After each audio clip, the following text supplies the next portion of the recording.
Greetings, space travelers. Welcome home. You've just tuned your dial to Spaced Out Radio, the only place where you can own the night. I am your host, Mr. Rob G, and tonight we're broadcasting to you on our terrestrial affiliates across North America and digitally on TalkStream Live, KPNL, and Odyssey Radio. Remember, you can access our archives for free at youtube.com/Spaced Out Radio. And while you're there, please consider hitting that subscribe button. Our website is spacedoutradio.com, where the options are endless. You can stay up to date with the S.O.R Newswire, get some official Spaced Out swag, plus rock out to some Bumblefoot and so much more. Tonight we're going to have another awesome show. Welcome to the After Hours. We're getting it in here on this Saturday evening. We're going to have a great show. I'm interviewing tonight two gentlemen that I had the privilege of interviewing a few months back. I was filling in for Dave Scott. So it was a chance meeting with these gentlemen. We had a great time and definitely had to have them back. So they are here today. And we may be looking into some pretty interesting things. So we have Evan B. Stone, who's going to be joining us, who is a cinematographer, many years, many programs that you guys, I'm sure, have watched for sure. Yeah, definitely a great guy doing some great work along with Jack Vaisey. He's a paranormal researcher for, over 20 years. Like I said, we've talked before. They have a great show called SVC, Explorers of the Unknown, YouTube channel, doing great work over there. So we'll jump into all that tonight. And what I want to do first is welcome everybody in, right? That's what we do on Saturday. Just welcome everyone in. Thank you for coming in. And let's see who came in with the gold tonight. Race Fan is going to make sure that I have the data, and I appreciate you for that. So, according to the info I have here, gold goes to Race Fan.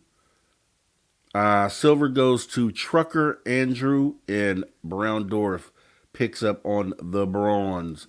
So we do appreciate you all for coming in. Let me go ahead and welcome everyone else here into the chat on this fantastic Saturday evening. Let me go ahead and get back to the top of this here. Yep. Like I said, Race Fan is here. Brown Dwarf has stepped in the building. Rayfin is in here saying hello. Hello, Rayfin. Thank you for coming in. Phyllis Mouchette Perry saying hi, everyone. Hi, Phyllis. Thank you so much for coming in tonight. We have Corey saying hello, S.O.R. Hello, Corey. Thank you so much for coming in tonight. We appreciate you showing up. Saying you the man, Rob G. I appreciate that, Corey. I just do what I do, try to create a fun space for you guys. So I'm glad that that is working out. Thanks for coming in. Junior's Noob Corner. First time here. I don't know why this did. Oh, okay. First time here. I don't know why this showed up in my notifications, but I'm intrigued. Okay, that's what we like. I think you should have a great time. Junior's Noob Corner. Thank you for coming on in. Let's see, who else do we have? We have Roger Murray dropping knowledge on us tonight once again, saying Happy St. Patrick's Day, which would be tomorrow.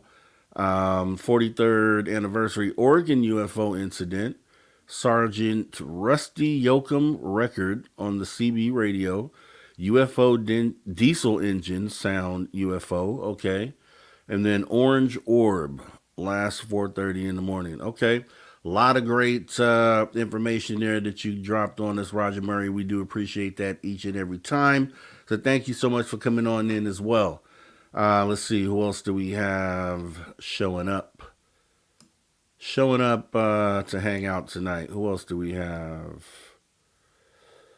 We got Rafin. We got Abbott Hoffman. AI opinions of UFO videos.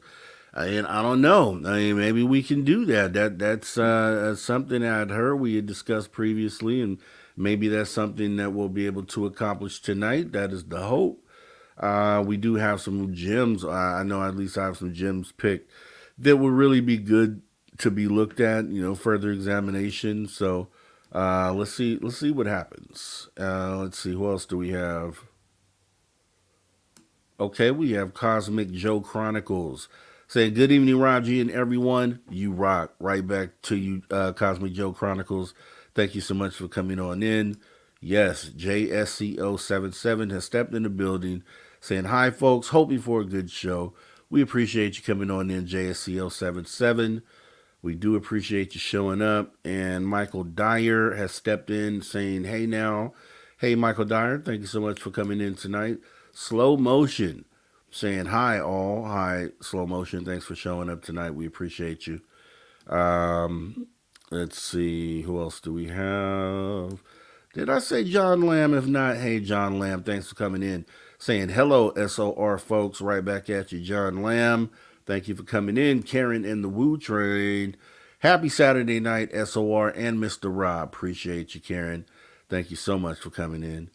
Van Gold, LVL Van Gold is officially here saying, hey, Rob G and S.O.R. family. Hey, Van Gold, thank you so much for coming on in. We appreciate you. Aloha, Dave. Okay, now you're trying to challenge my Spanish here, man. I don't know if I got saludos a todos de Mexico. Welcome everyone from Mexico. I think that's it. Aloha, Dave. I know you'll let me know. Appreciate you coming on in tonight. Let's see. Lil Cam 51 saying that tornado outbreak was crazy. 60K plus super chatted on Ryan Hall's YouTube. Wow. Unaware. I've been under the weather, no pun intended, this entire week actually. So I have been out of the mix, almost back to 100. Still not there, but we're gonna push right through this thing because that's what we do. So thank you for coming on in, Lil Cam. Thanks for the information. Who else do we have in here tonight? We have Facebook user. Facebook user has stepped in the building. Thank you so much for showing up, Facebook user. We appreciate you. Wild Berry Candy Co. Thank you so much for coming on in, Wild Berry Candy Co. We love you and we appreciate you coming on in. Gaia Love 1. Hello, everyone. Hello, Gaia Love 1. Right back at you. Thanks for coming.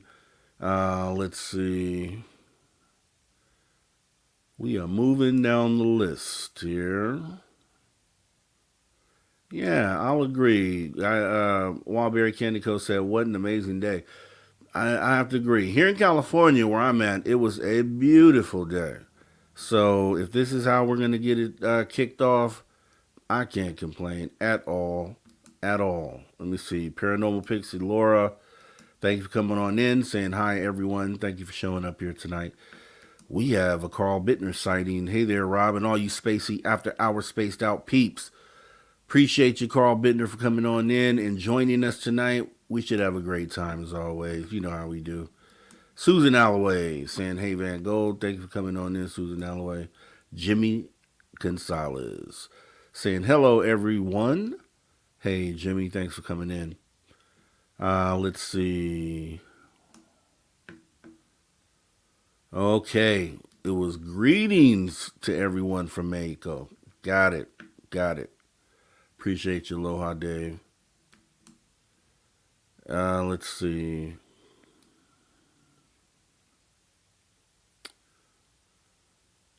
Okay, we are almost there. Laura Lee Seaton saying S.O.R.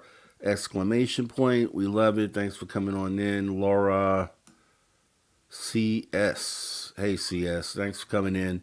Saying hi everyone. Let's see, who else do we have? Almost down to the bottom of the list. Asimov 5W. Appreciate you, Asimov. Thanks for coming in. We appreciate you. SG Nav Spotter 310. Thanks for coming on in. Thanks for joining us tonight. Should be an awesome show right here on After Hours. Let's see. Doug Shelby. The birthday guy, Doug Shelby. What up, y'all? I'm really not late. Yeah, you're not. You're right on time, right? Right on time. Fashionably late, but right on time. Appreciate you. Let's see. Who else do we have? Warden Dragon stepped in saying hi. Hey, Warden Dragon. Thank you for coming on in. All right. Laura Lee Seaton says, "Love this show. Appreciate you, Laura. We do appreciate the support and love that you give through your compliments and just showing up and hanging out with this. I mean, it's always a great time when we can get together." Aloha Dave threw in the first super chat for the night. We do appreciate Aloha Dave supporting, saying kudos to Ra for his perfect Spanish pronunciation. And look,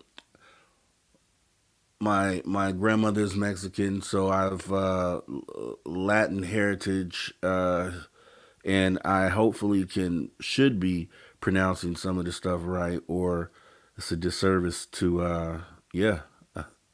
I should. That is the least I could do for you, Aloha Dave. So thank you so much for coming on in. Let's see. All right. I think we are all caught up. So with that being said, yeah, we're here. It's a Saturday, and we're gonna go ahead and get After Hours kicked off like we always do. So wanted to talk about a couple things real quick. Been sick all week. You guys been showing your love, and I do appreciate it. That is, man, I'm telling you, when you get, I won't even name this. I think I had what you think I probably had, and knocked me out for the full week. I mean, I was in bed for days upon days. It was horrible. It was the worst. I wouldn't wish it on my worst enemy, but I knew I would get better right in time to be able to come back and hang out with you guys. So as long as we can do that, yes, then we're going to go ahead and do that. JSCL has a great idea. Hit that like button, folks, if you have not already done so. And then once again, for the new people, I know there's at least one new person in here who we appreciate coming in. So I kind of want to let you know how this works here at Spaced Out Radio. We run this program 7 days a week. Right, so on Saturday and Sundays, Saturdays you'll catch me here doing the After Hours from 8 p.m. Pacific until 11 p.m. Pacific, and then Sunday, same thing, but right before I come on, from 7 p.m. Pacific till 8, you get the Cryptid Huntress Jessica Jones. So you want to make sure to come in early on Sunday so you can catch her. As soon as she's done, we kick it right on over here to the After Hours for Sunday's edition. 8 p.m. Pacific until 11 p.m. Pacific. And then the week starts off Monday through Friday with David Scott, the conductor of the Woo Train, running 9 p.m. Pacific until midnight. So what that means is 7 days a week, we have something going on here that you might enjoy. And we would appreciate, if you haven't, to potentially hit that subscribe button, hit that notification bell, think about coming back. And yeah, great content all the time, I promise. All right. So with that being said, let me go ahead and check the chat one more time before we jump into our weekly review. Dino Bravo fan snuck right up in here, right? Yep, sure did. Thanks for coming in, Dino Bravo fan. Pont Zorro also stepped in. We appreciate you. Presidential Zaddy has stepped in the building, saluting everyone as he comes in with the FU Dave. And you know we love that, Presidential Zaddy. Thank you so much for coming on in and showing your support, man. You know how we get it in. So, all right, with that being said, we're going to go ahead and do as we always do. Oh, here we go. Wait a minute. Miss Catherine. No, this is Catherine Gay. This is our other Catherine. Hi, everyone. I'm here mainly listening. It's hard to see the little pictures when you're looking through StreamYard. But we do appreciate you coming on in, Catherine. You are in the building, and so is Jessica McCreary saying, hello, everyone. We appreciate you showing up tonight. Jessica, thanks for your love. And as we get ready to go ahead and hop back in time into the Spaced Out Radio time machine to see what exactly happened this year. I mean, this week at Spaced Out Radio. I kind of was out the loop. So, like I said, once again, this is going to be good for me. Came uh, off of vacation for a week on a cruise, missed everything. Now, as soon as I get back, I'm down for a week because I'm sick for whatever reason. But we're going to get it together. So let's go ahead and take a look and see what we missed this week on the Spaced Out Radio review. And here we go. I gotta ask you, I've never dealt with a demon. Okay. That's Well, not I'm not something saying. people want to deal with. Well, actually, that's not true.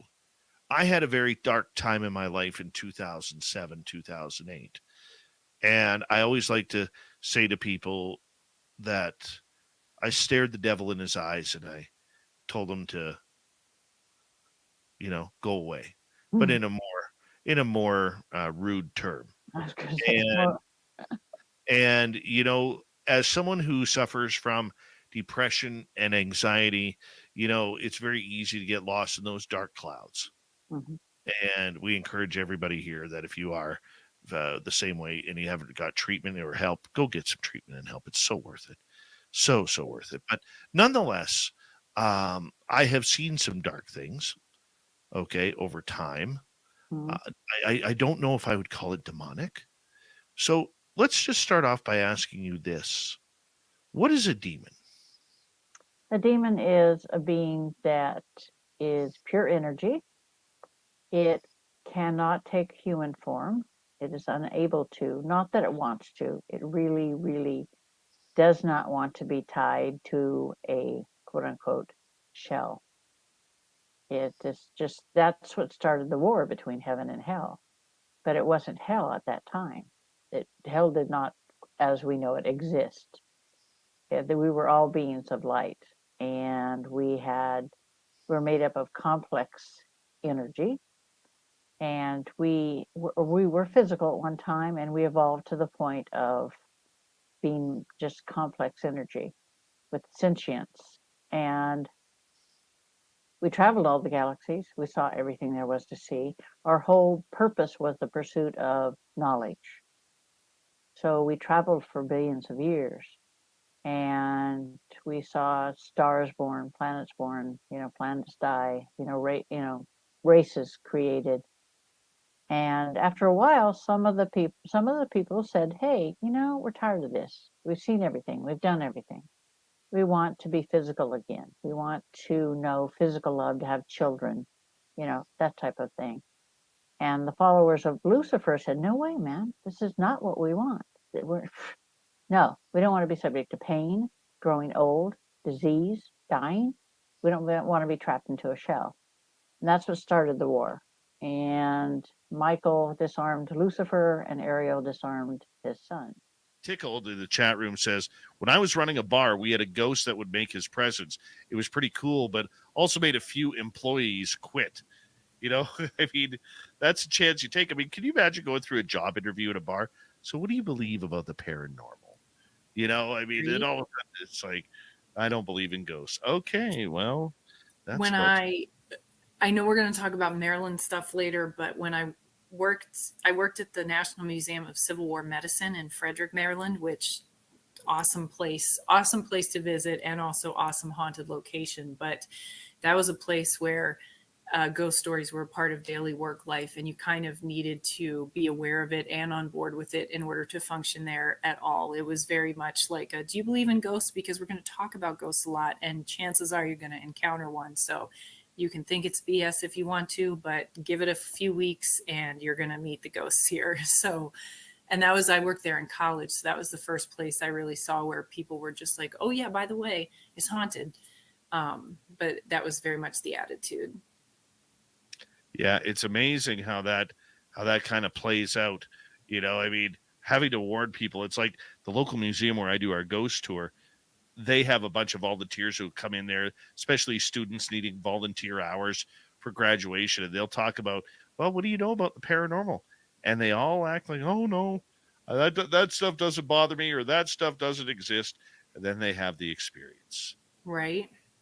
Or they're told not to say that stuff to the public when you know that things got to be bussing after dark, right? Like they're seeing all kinds of wacky stuff, but they've got to like keep their lips pursed. But I do, I love a good story. Referring back to what you were talking about earlier with like what makes a good story, I do love a good story where somebody who was either previously like a non-believer or just never really gave it any thought at all has that experience, and then they're like a changed man or a changed woman. All right, Science Bob, here we go. We're going to get into what you feel is an absolute travesty of mismanagement about UFOs. It comes from Dr. Sean Kirkpatrick in his final report as head of the Aero program, even though Kirkpatrick stepped down in December, as his final days was right in the end of the last year. Your thoughts on what's going on here, Bob? I'm amazed. So he's still advising Aero. They're trying to keep him in there to keep all of them tame, because I'm sure that about half the staff in Aero is in rebellion. But Kirkpatrick has quit. He's going to work for Battelle and Oak Ridge National Laboratories. That means he's not a government employee. His doing this unpaid advisory thing for the United States government, Department of Defense, Aero Department, is illegal under federal law. That's not allowed.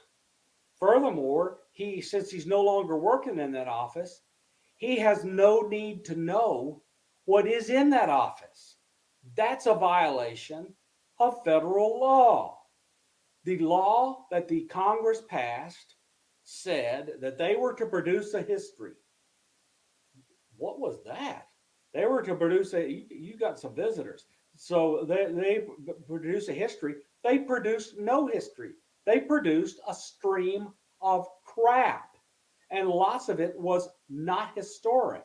They didn't even get Harry Reid's state right in the document. They said he was from New Mexico and not Nevada.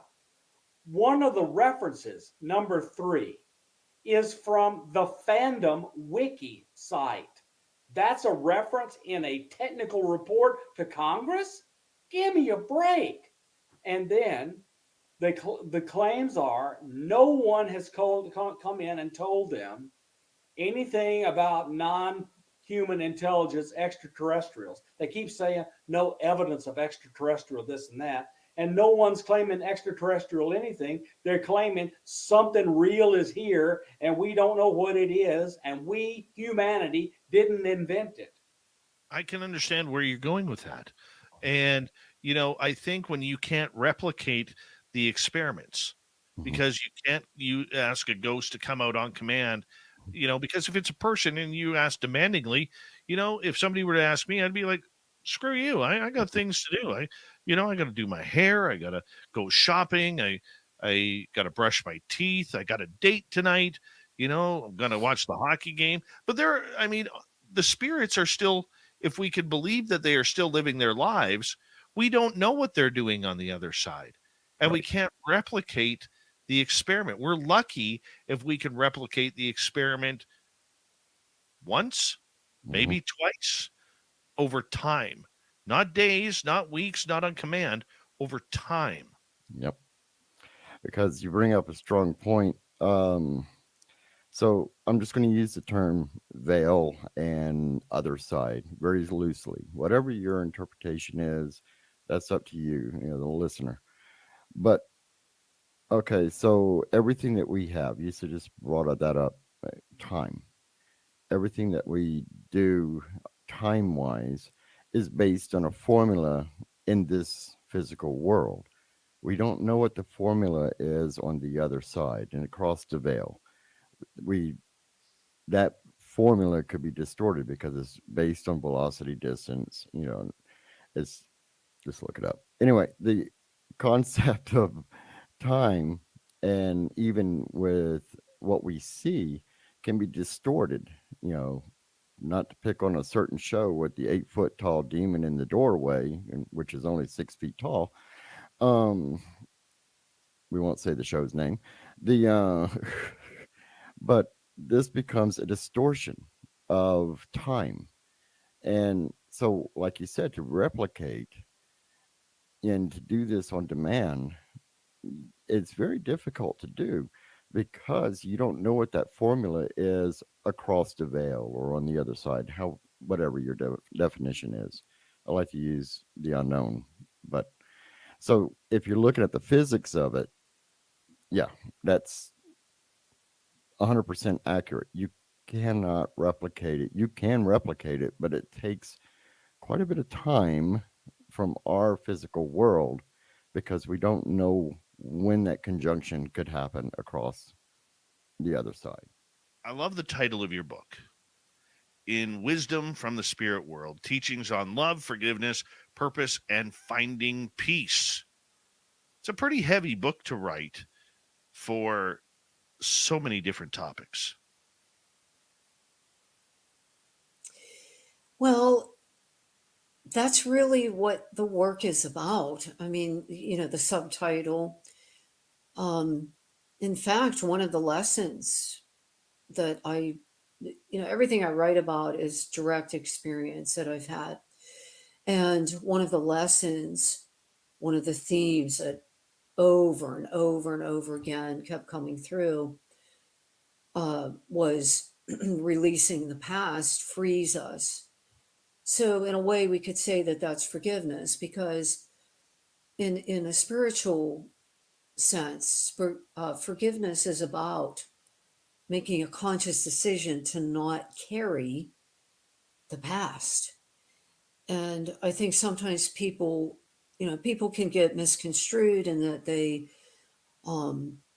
think that it means that they're, putting a stamp of approval on how someone hurt them or traumatized them or abused them, and it's not that.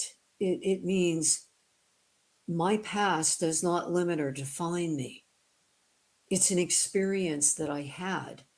Just as we were talking in the first part about my past and, falling into alcohol and drugs and getting into a lot of trouble that way. It's really put me in a position, for example, that I can now use it to help other people, because I've done many, many readings for people who have alcoholism in the family. It's a family pattern. It's come down the generations. People who have lost children to opioid overdoses. I've done many of those readings. And I never used opioids, in my own life. But I understand addiction because I walked down that pathway. So we can use something that most people would think would be traumatic or terrible.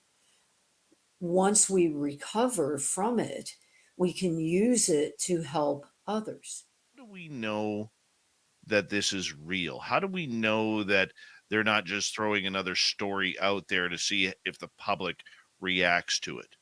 Well, when I met with the whistleblower on the East Coast, I actually sat down with him and met him, and he showed me all of his IDs and identification, and all real. And, he didn't necessarily go into details around the story. He did validate the story, but he went into much more detail about the programs that are in existence.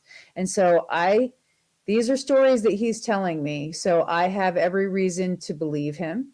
He has worked for our government. He has testified. I have checked with other people and vetted him and his background, and they have all said, yes, he's testified. And so he's been asked potentially to come out and testify in another hearing. And that has also been fact checked. And so it's just a story at this point, right? It's somebody's story. And so when people have heard the story, like today, they went to Nicole and said, hey, is this the element or is this the fuel that the being asked for? And so I think the confusion that's coming around is some of the people trying to validate certain parts of the story and figure out where the programs are. And that's where it gets confusing, because the story isn't really even supposed to be out there yet, right? Well, ding. But yeah, this is like the tag team. Here I am. I'm tagged in. How can I people's elbow this out there?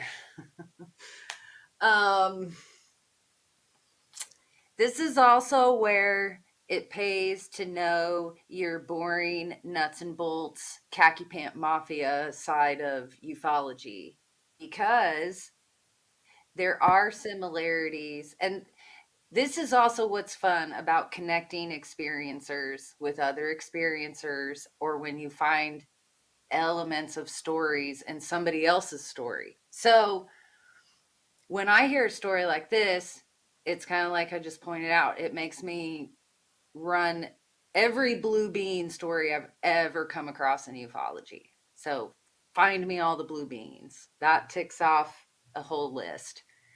And then now that we're hearing little details, let's pull out every case I've ever heard that includes an egg-shaped craft. There's a list. Let's include every case that we've heard about with a craft leaving a base, possibly in distress, or landing possibly in distress. And then you can kind of cross-reference a story like, hey, wasn't that craft in Socorro, Mexico that Lonnie Zamora saw? Didn't he maybe think it was in distress? And it was egg-shaped, and it landed, and there was a being, but it was in a jumpsuit. You couldn't see what color it was. Did have arms and legs. I don't know. All right. So that was the S.O.R. Week in Review. Once again, a lot of awesome content. So purpose of this is, if you missed anything, did you miss anything this week? Did you miss any of these appearances this week? If so, you can jump into our archives, because they are completely free right here at youtube.com/spacedoutradio. We have, as Dave says, a plethora of options for you to jump into. So catch any of those episodes we just saw. I'm going to have to go back myself, because I know I was hit and miss for the last couple weeks. So, so like I said, this is for me just as much as it is for anyone else. So with that being said, that was the S.O.R. Weekly Review. I want to go ahead and give a quick shout out to my mother. Tonight is her birthday, or today, March 16th. So happy birthday to you, mother, out there. And also, funny thing is, tomorrow, March 17th, St. Patrick's Day, is my father's birthday.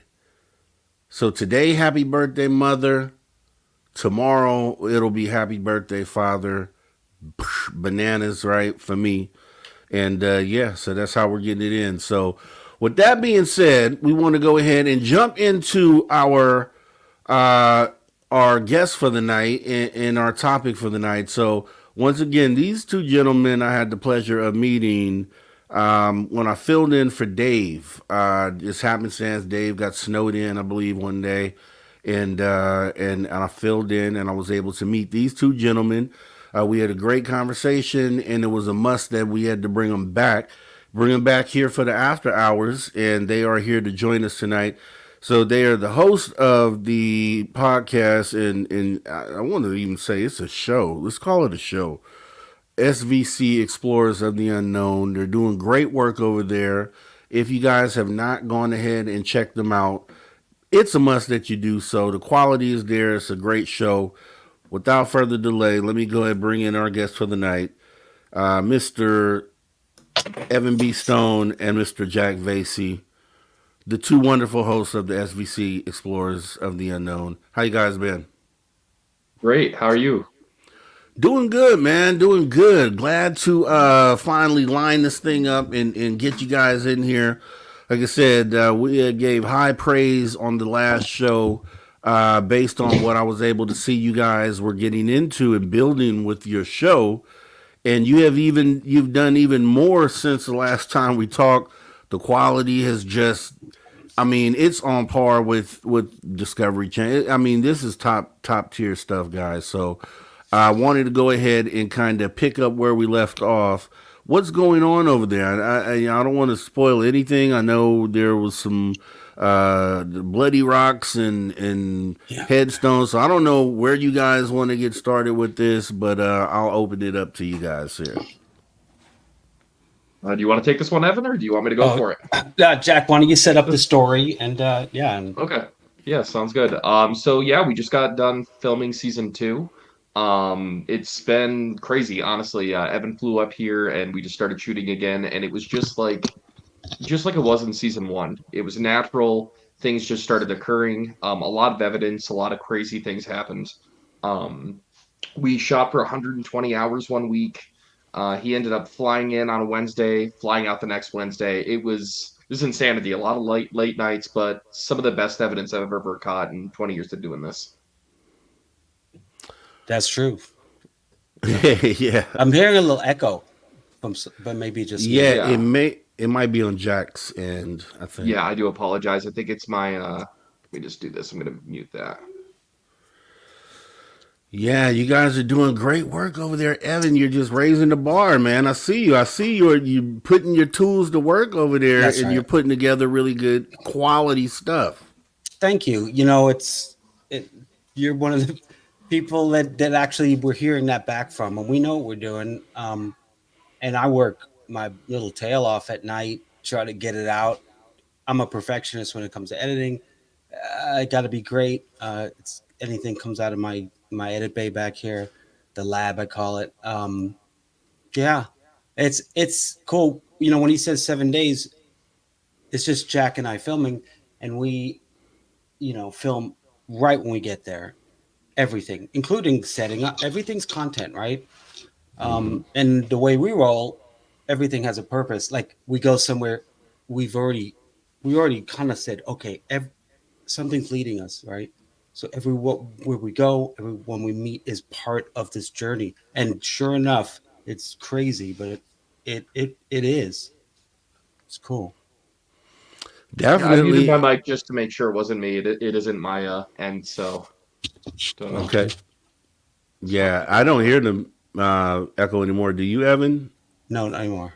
I don't Okay. hear it Oh, now I do. either. I do, and I hear it. Maybe I'm the guy echoing. Part of the live aspect, you gotta love it. You just gotta roll with it. And this is one thing me and Evan have been working on. With doing the live aspect that we're doing, we now have Starlink internet, and we're starting to take people live at the locations that we do these investigations at. And Evan is that guy that went out and shot those TV shows, and he's like, I want it to look like this, but with the live aspect, you got to be expecting things to go wrong, and you just got to roll with the punches. Yes, agreed.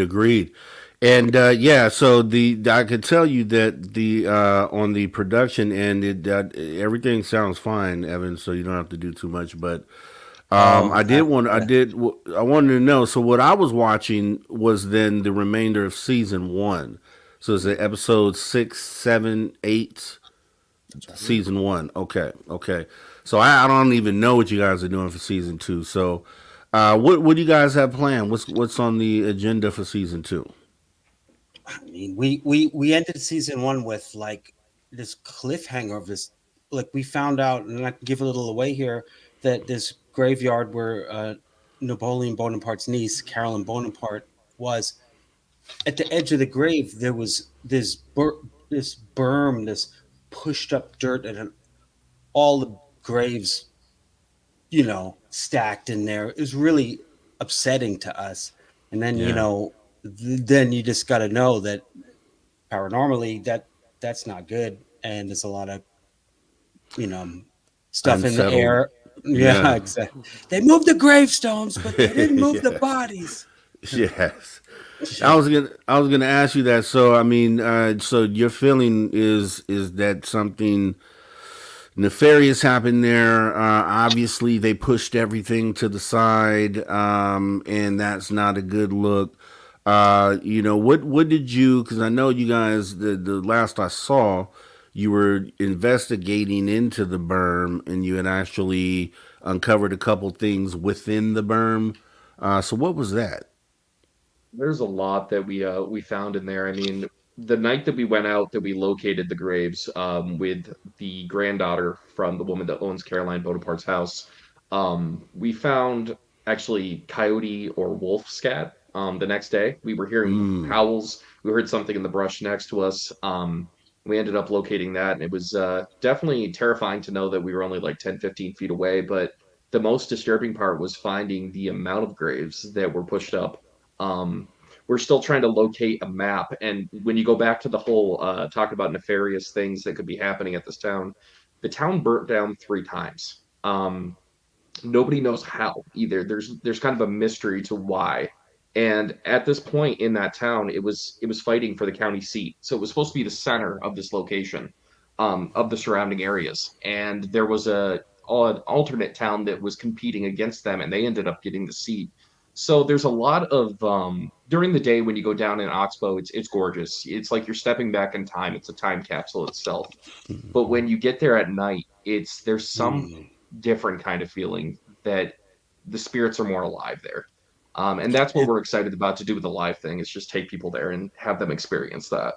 yeah, we say it's the Oak Island of paranormal. It's our Oak Island. It's our like honey hole. It's like one place where there's entities, there's cryptids, UFO. I mean, all this stuff is right here. And as a TV guy, as a storyteller, I'm less like, oh, we could go around the country and do. No, this is right here is the most unique part Great.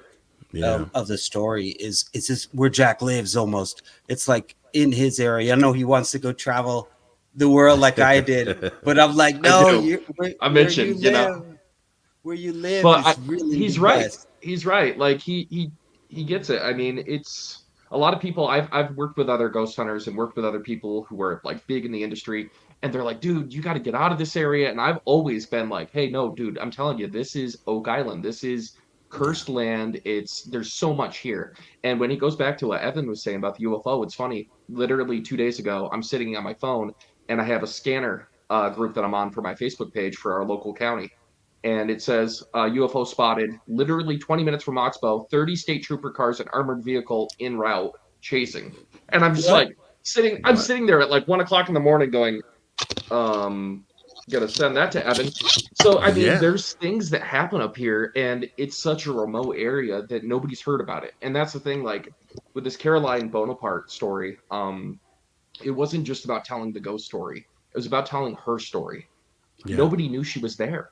And her grave was just kind of deteriorating. It's kind of sinking into the ground. There's a sign that's all angled, and it's a princess of Spain, basically, and she's just being forgotten. And it's not just because she's a princess of Spain that she's important, but because she was a part of the Underground Railroad and she did so much stuff selflessly, and it's something that needs to be remembered. So actually, I'm working right now. I'm building a whole thing going on this spring where we're going to actually go clean up the graveyard, pick up branches, and we're going to readjust the sign so it's more stable and back to where it needs to be. Yeah, it was a shocker to me when I first got there. I was like, wait, what? This is like as the movie's coming out, Napoleon, and his niece is right Right. here and it's listing. And but we kind of claim that maybe she wanted it that way. She wanted to be undercover, witness protection, just hidden because she's doing this work. that if she was caught, she'd be, be big Yeah. consequences. So we kind of gathered that I know if I was put in her shoes, I'd be like, just keep it quiet. I don't need to be fanfare here, and it worked. And the entity on the bridge that we got, a full body apparition, which the best evidence I've ever had, it turns out was her, still ushering the entities into the afterlife. I mean, that was a mind blower. We're like, what? First off, in season 2, the stuff just keeps on happening. We've gone back to the bridge, and I can give a little bit away, not like evidence wise, but we're beginning season 2 how we started season 1. We're gonna end it. We're gonna complete the whole story. We got a lot of evidence. I think season 2's episode 1 is going to be one of my favorites that I've ever done, because it brought me to tears when we got to continue and finish that whole circle that happened. That's right. But yeah. And I just want to answer one thing to one of your followers. Van Gold asked if this was in Mocksville, North Carolina. It's in Oxbow, New York. So it's at the top of New York State. So I just wanted to answer their question because I saw it on there. He's like, that town sounds familiar. One in Virginia. Yeah.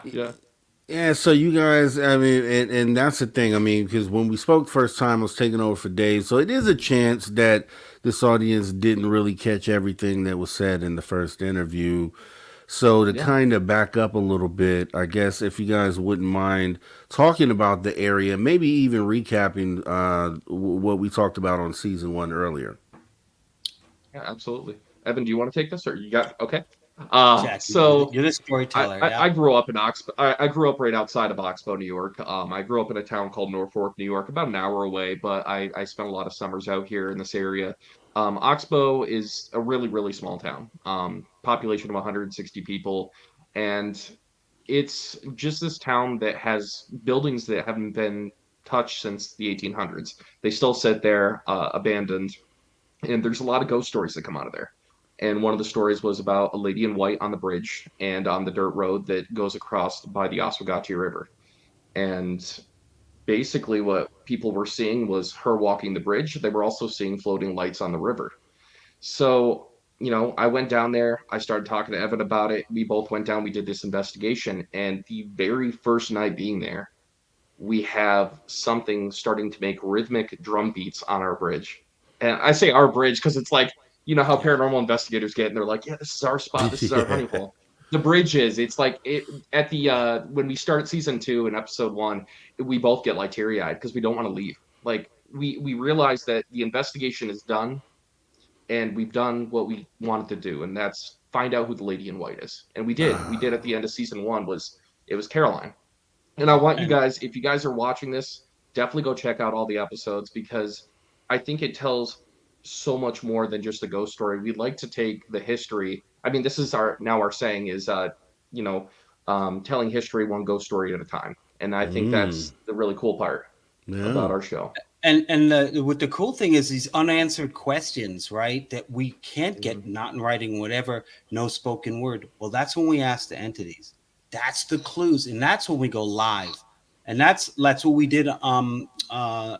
Shooting for season 2, we actually went live on the bridge once we knew her name, and we spoke her name, and now we had a trigger object. We had, so now everyone's live and they know the story, and that kind of brings us into us proof of concept on the storytelling idea of going live at the cliffhanger at the 3rd act, which we're totally like obsessed about. We hope we hope this goes, because we just like love it. We love this. We think it's so incredible. Cool.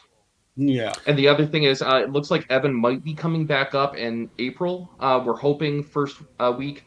We have the solar eclipse that's going to be happening in that week. We want to do a paranormal investigation live from the bridge during a solar eclipse. Yeah.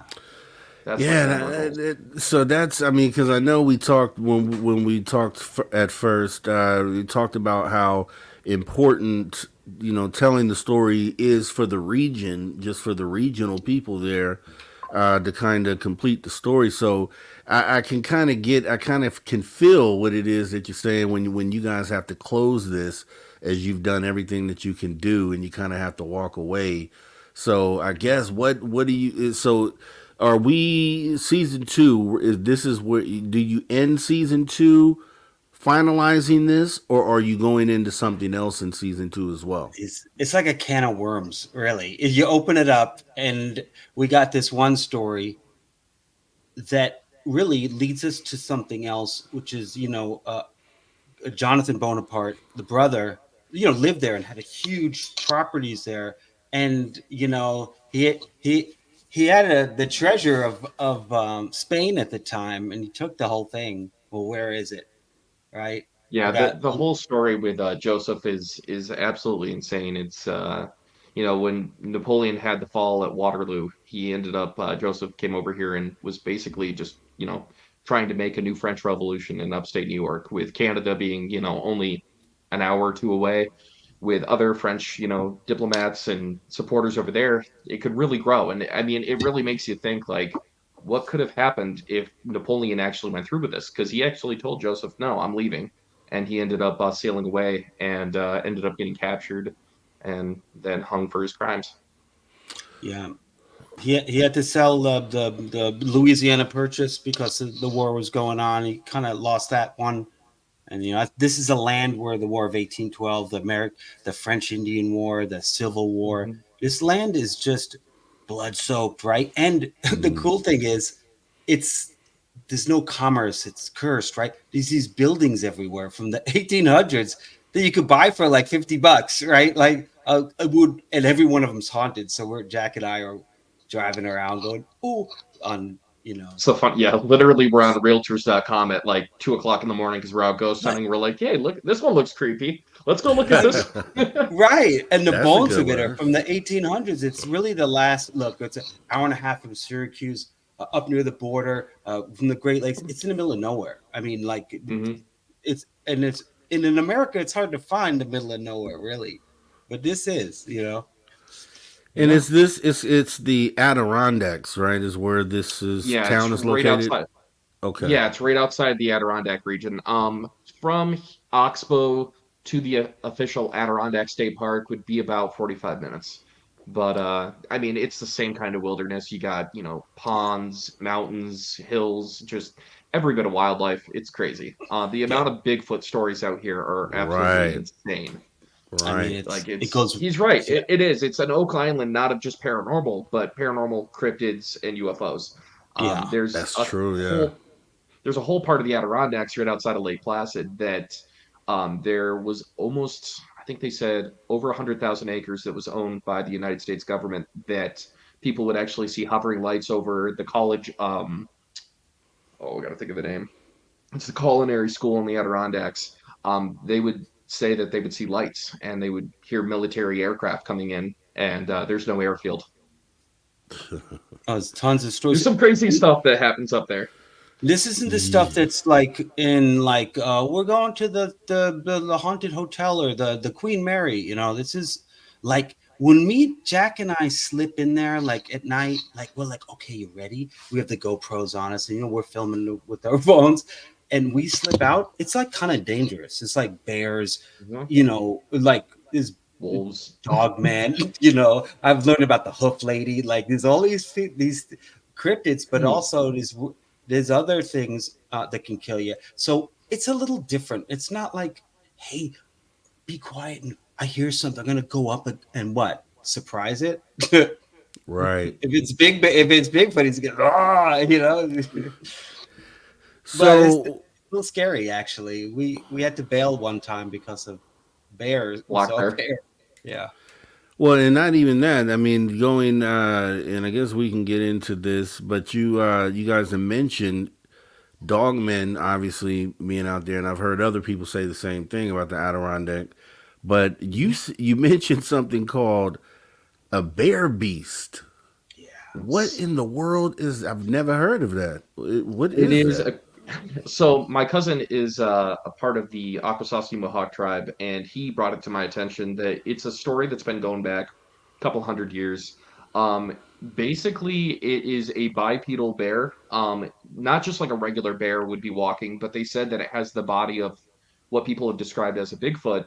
The paws are actually still bear paws with long claws, and they stand anywhere from 7 to 10 feet tall. They're massive. When he told me this, I was like, okay, like that just sounds like something that, you know, somebody makes in D&D. Is it an owl bear? Like, you know, I hear that kind of story and I'm like, okay. But I started hearing some stories from some people. And one guy told me his story, and with the fear that he had in his eyes, it was just kind of like, as an investigator, when you watch somebody tell a story, the most important thing is watching how they make eye contact, watching their description of the event. And that's when you can tell somebody's really honest. And this guy was terrified. And he wasn't a small guy either. He told me basically he was out in the woods. It was around deer season, and he ended up running into one. And Are you guys? We thought it was just a regular bear. Well, I mean, the picture you showed looked pretty menacing, but do you guys touch on that in season 2? The bear beast? We do start to touch into all the cryptids that are up here. We're starting to do a thing in every episode called Monster Breakdown, where we go in more in depth. I just wrote a book recently, actually just a couple days ago, an ebook that came out on our Patreon about 10 top 10 things that you bring on a ghost hunt. Now we're doing the Monsters of the Northwoods is going to be our next ebook, and it's describing all of these just amazing cryptids. I mean, we have Champy up here, which is like the Loch Ness Monster. We have the Janosqua, which is the Iroquois Bigfoot. You have Dogman, Hoof Lady. There's so many different stories up here, and I just got one from the reservation. Actually, I was very honored to sit down with a couple people. I was at a diner. I told them what I did, and usually they kind of keep quiet. They don't share their stories, and they were like, "Hey, come here." And we're all sitting around the table, and they started telling me stories about the serpent of the St. Lawrence, which is this large snake that is been spotted in the St. Lawrence River for hundreds of years. And this guy who was in his 80s sat there and told me a story about when he was a child. He saw this thing by his boat, and he was in the water as a kid swimming around, and it touched his leg and went down, and he watched it go into this cave and disappeared. He said it was 3 times the size of their boat, and they had a 15-foot little schooner. So hearing these stories, I'm like, okay, we're starting to build a map. We're starting to build sightings, and I'm starting to keep a logbook of everything that we experience and when these happened. Try to get some, stuff that way. That's right. Yeah, and I mean, we're talking about the American Indian, Native American folklore, and now we're talking. There's some stuff that we haven't heard about that's as real as anything else, and and it's crazy because Jack and we saw something in the river. We actually have footage of it. Going down to, and then we say, well, what is that? And Jack's like, well, there's a story about this. What? It's like, again, everything leads us to these. Just opening up into the stories. It's so cool. Yeah, and I actually want to touch on, because I noticed when you guys, and I guess we'd be 2-part thing. We could talk about the bloody rock, because I know last time we talked about the bloody stick, and kind of want to see what the similarities are there. But then also I want to get into the type of equipment you guys have stepped it up in the last few episodes, and the imaging software, whatever it is you're using out there, is I think is going to change the game on allowing you to show things in more detail. Just like with the rock, you were able to scan that and kind of get it into this 3D realm where it could be examined by someone else, which is pretty awesome. But before I have you guys answer that, even jump into that, we're actually at the top of the hour, so we're going to go ahead and pause for the cause, take our first break for the night as we get ready to come back with our guests Evan B. Stone and Jack Vaisey of SVC Explorers of the Unknown when we come back right here on Spaced Out Radio. You guys, please get your questions ready too, and hopefully I think we might have someone that drops by later on. I guess we'll see, but we'll see you guys in just a minute here.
Yes. Welcome back to Spaced Out Radio After Hours number 2 with me, your host, Mr. Rob G, and our guests, Mr. Evan B. Stone and Jack Vaisey, hosts of the show SVC Explorers of the Unknown. You guys got to go ahead and subscribe to the channel. I see it's growing. The content is getting even more awesome. They're raising the bar. So totally glad to have you guys here with us tonight, guys. Thanks for coming on in. I like that Absolutely. Megadeth you were playing or something. Like we were rocking out. We were definitely rocking out. I'm over here like, so. Yeah, hey, me too. I can't every break we do it, but And the first one was nice, like a fusion, jazz fusion. I like that. Was that? okay, okay. Thank you. I picked That's the you. music, so thank you. Yeah, that's me. well done. Thank you. So with that being said, once again, I'm telling everybody it's an awesome show. They have to go and check it out.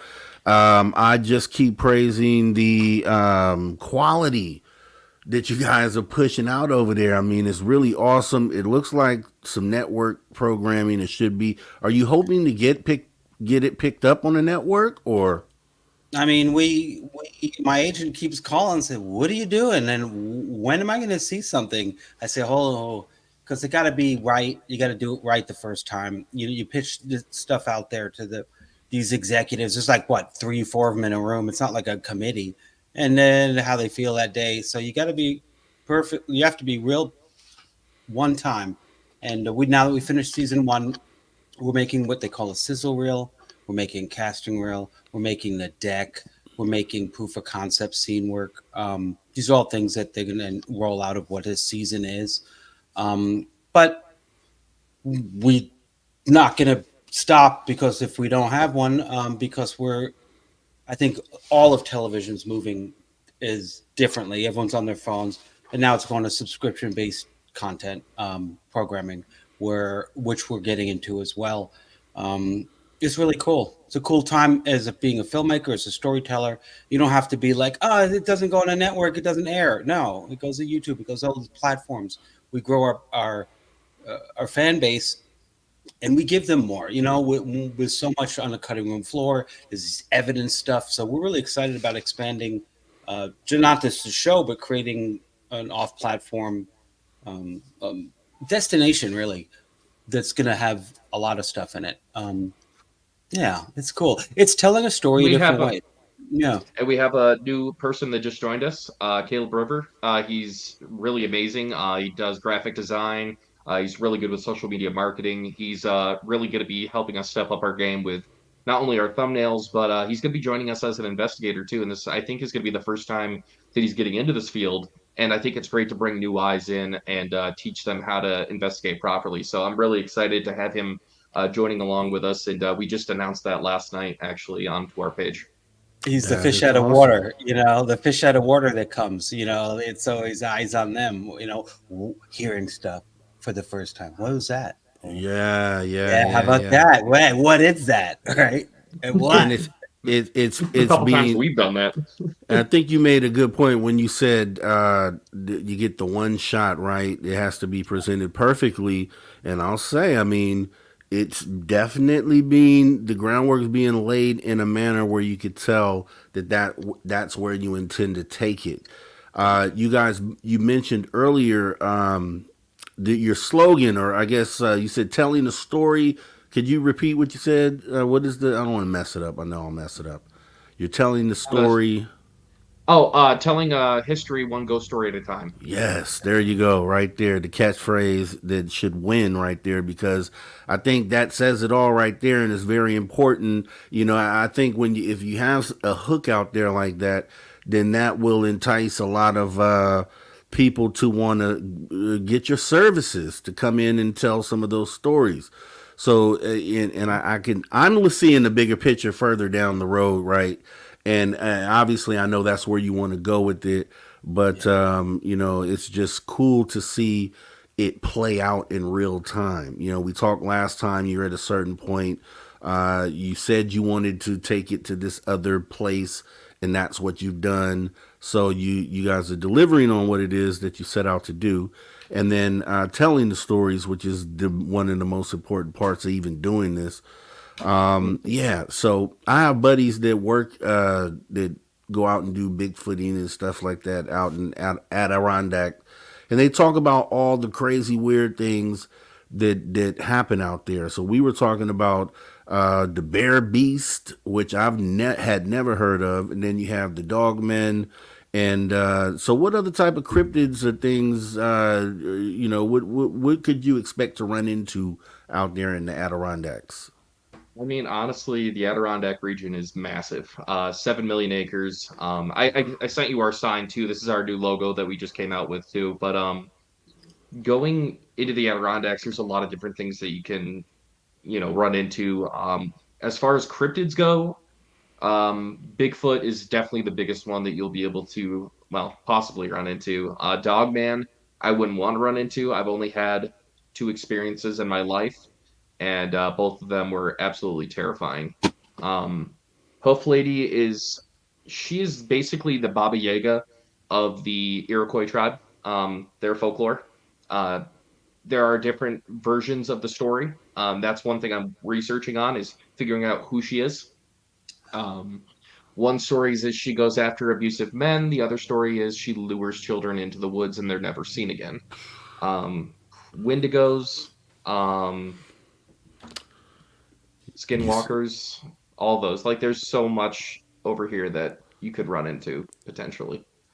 And I hear Wendigo is something that's pretty creepy. And I know the native. We have Travis Moose, who's up in. He's not in British Columbia. Saskatchewan, I think, is where he's at. Okay. And he talks about. Well, he says it's a name that you shouldn't even say. Like, do you know the background on Wendigo, or I heard a little that's not bit. nothing you want to see. You're not supposed to say Skinwalker or Wendigo. And it's basically going back on the whole belief of, with a demon, if you know a demon's name, you don't say it because it gives it power. You're recognizing that it is in existence. I've only ran into the Wendigo spirit once in an investigation. I was on the Akwesasne Mohawk Reservation. It's actually funny because if that didn't happen, me and Evan wouldn't have happened. And Evan doesn't even know the story. But I was called out to a place. It was actually my cousin Dave's. This is the first time we started, talking about the paranormal stuff. And he said that there was a lot of weird stuff happening on their property. There was somebody in their household was getting sick. They had chickens that were going missing. The animals were acting weird. Everybody just had a negative feeling there. So I went I went and took all my paranormal equipment, and we went out. We had a campfire. We burned sage, and I started asking the question, who's here? And I said, show yourself. Like, I don't usually get provoking, or I'm not usually very demanding, but when it went after one of my family members, it kind of made it personal. And that's when I realized that I got to take a step back a little bit. And so we're sitting around the campfire, and in the distance, and this is all caught on video, actually. This was on a TikTok live. And I do still have some of the videos. I'll have to download them, and maybe next time, if you have us on, I'll have that. Yeah, for sure. But you could see this figure walk out of the woods, and it was a full body apparition. Everybody could see it. His mother gets up. His mother comes over, is looking at the camera. We're looking over there. You couldn't see it with your own eyes, but you could see it on the camera. And she's freaking out. And all of a sudden, the K2 meter that's sitting next to the fire gets pushed. And there's no wind. You can see the flames right next to it, and it just gets shoved, and it lands sideways. Now, I sent this to Ben Hansen from Fact or Fake Paranormal Files. I was like, Ben, you got to see this. So me and Ben got talking, and then I found Evan through Ben. And that's kind of how me and him connected. So, wow. But yeah, no, that was, and through the SB7 Spirit Box, the name Wendigo came through. And I had asked, I said, are you, actually my cousin Dave asked, are you a spirit of a Wendigo? And that's when the K2 went over, and the SB7 said that, and Dave just looks at me and goes, I shouldn't have asked. I shouldn't have said it. Why? And that's when I asked him, why don't you say it? And he goes, that's when it gives it power, is when you recognize it.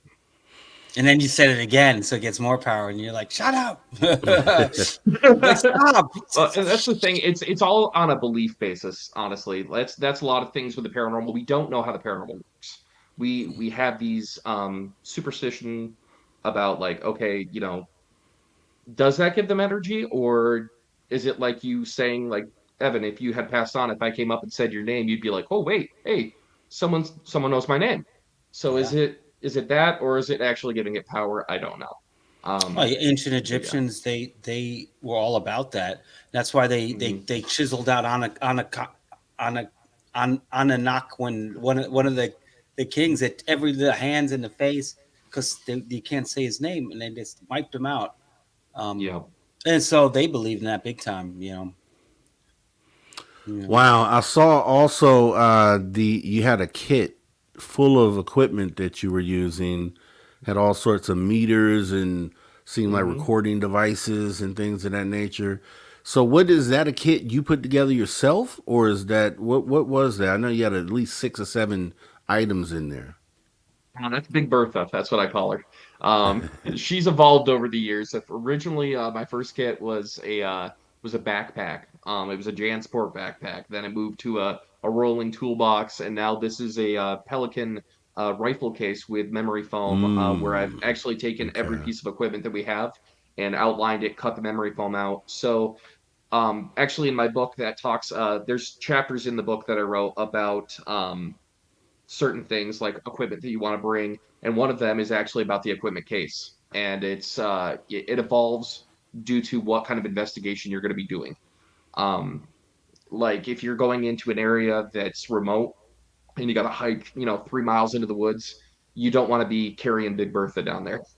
You want to do a backpack, you want to do something that's can be put on your back, so things like that. So yeah, Big Bertha has she has, oh god, Lantern REM pod. She's got geopods in it, EVP recorders, battery packs, GoPro, night vision, parabolic microphone, uh, digital thermometer.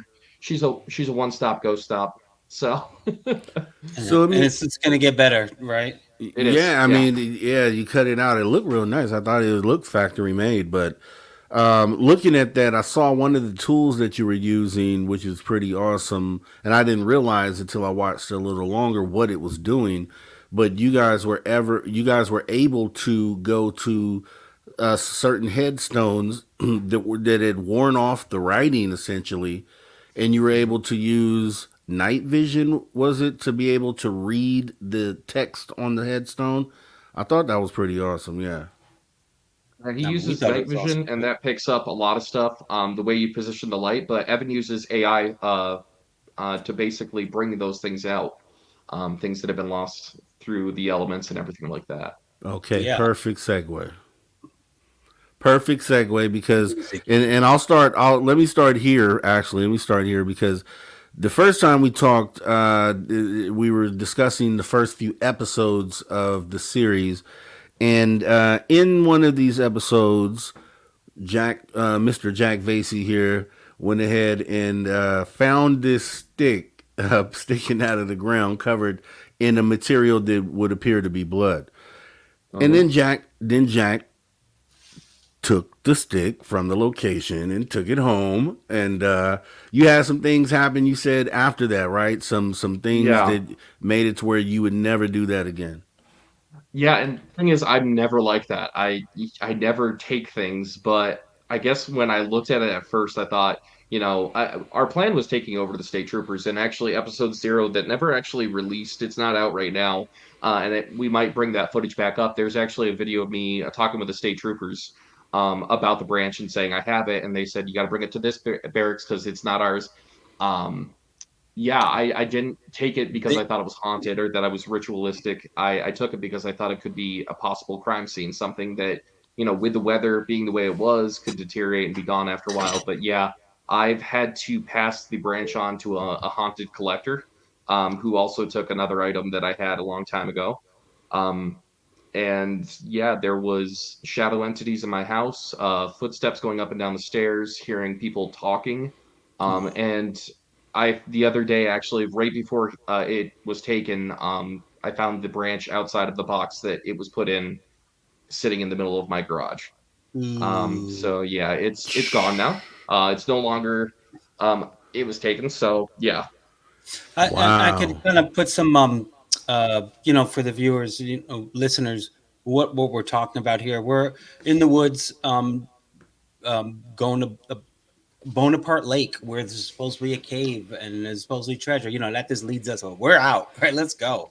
We go about halfway through, and we start to say, well, where are these caves? And since I've traveled with Expedition Unknown, a lot of lost cities that have been enveloped by the jungle, you kind of get a sense of, like in El Mirador in Guatemala, of these, what a mound is. Is it a mountain or is it a pyramid?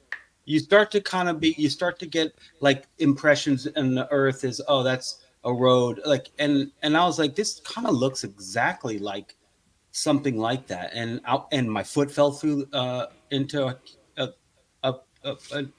cavity, and I was like, and this is like Expedition Unknown, man. This is like Destination Truth. Wheels are turning, right? Okay, so what is that? In Expedition Unknown, any storytelling, if you discover something, you got to play it out. You got to go full loop. They call it the smoking gun. They call it the gun on the table in storytelling. If you see a gun on the table, it's going to be used, right? So, a lot of times when you're out in a whole day shooting, we don't know the story's going to happen. And for Jack and I, it just happens. So we're kind of rolling with it. And then Jack goes, what the hell is this? And is a stick sticking out, and it was just drenched in blood. Okay, now this is like right away, I'm thinking, oh, what's bleeding out and where is it, right? Because this thing has to, this is like, what is it, right? We're concerned it's a human. And we're like, oh, forget the show. Let's bring this, let's go to the police, because it could be a crime scene. And then things turn into a crime scene, then, it's good for TV, but that's not what we're into. We kind of, we're not a crime show and stuff.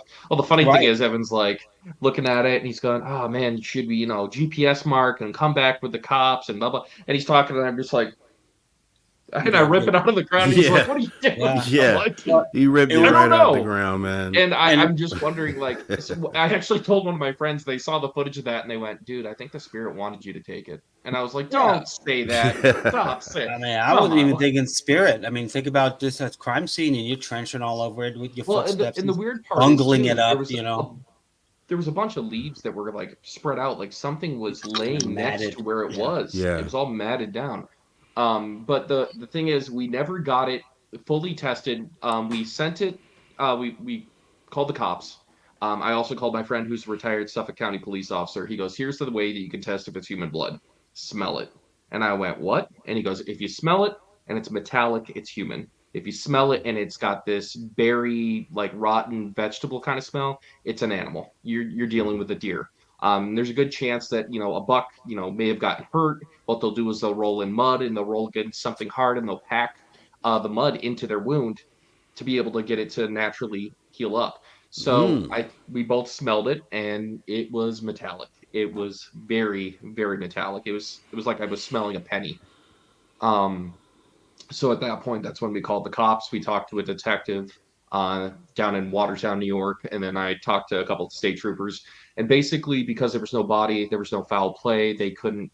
There was tape. There's those lines that they can't cross until they get the proper stuff. And they said, but if you guys go there and you find anything, let us know. This is like out of Twin Peaks, right? Where it's like cover up. Like, what? Wait, what? But they don't want to know that there's something out there, right? Yeah, let us know what you found. Yeah. Right. Yeah, exactly. So, he's like, well, and that's what he said. He's like, if you find a body, let us know. And I'm like, okay. Right. So we go back there that night because I'm like, we can't let this lie. We have to go back there. We go back that night. And this is in season 2. This is going to be in season 2. Yeah. And then that's that. At nighttime, we go up there and. Evan's like, I got to be careful what I say. Yeah. I know, right? Definitely. I'm so excited, dude. Because, like, it is. And Jack and I talk in the car about, like, real things, right? Like, we have the GoPro going always.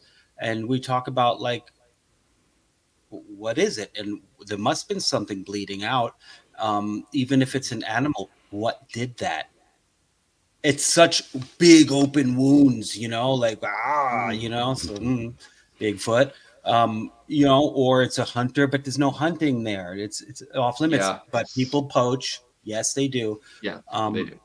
And then a few days later, in a graveyard, Jack again is like, what's this? And right in front of us is this rock that's just soaked in blood. And now it's like getting like some, and the town's like, it's kind of weird and warped and kind of, it's everything's off. The people you meet are off. The town itself, the places, everything's like they're hiding Everybody knows what something. you're doing there. Yeah, Yeah. like we were filming the church with the drone, and people came out. I saw Daphne's question. What was that thing that exploded when you put it in the box? I thought that was a bloody branch. Yes. So Daphne, it was. There's still remnants of the branch. It actually okay. So when I put the branch away, the guy that I called, he's a psychic medium. He actually took. I used to have a piece of the Amityville house. I had the last existing piece of it.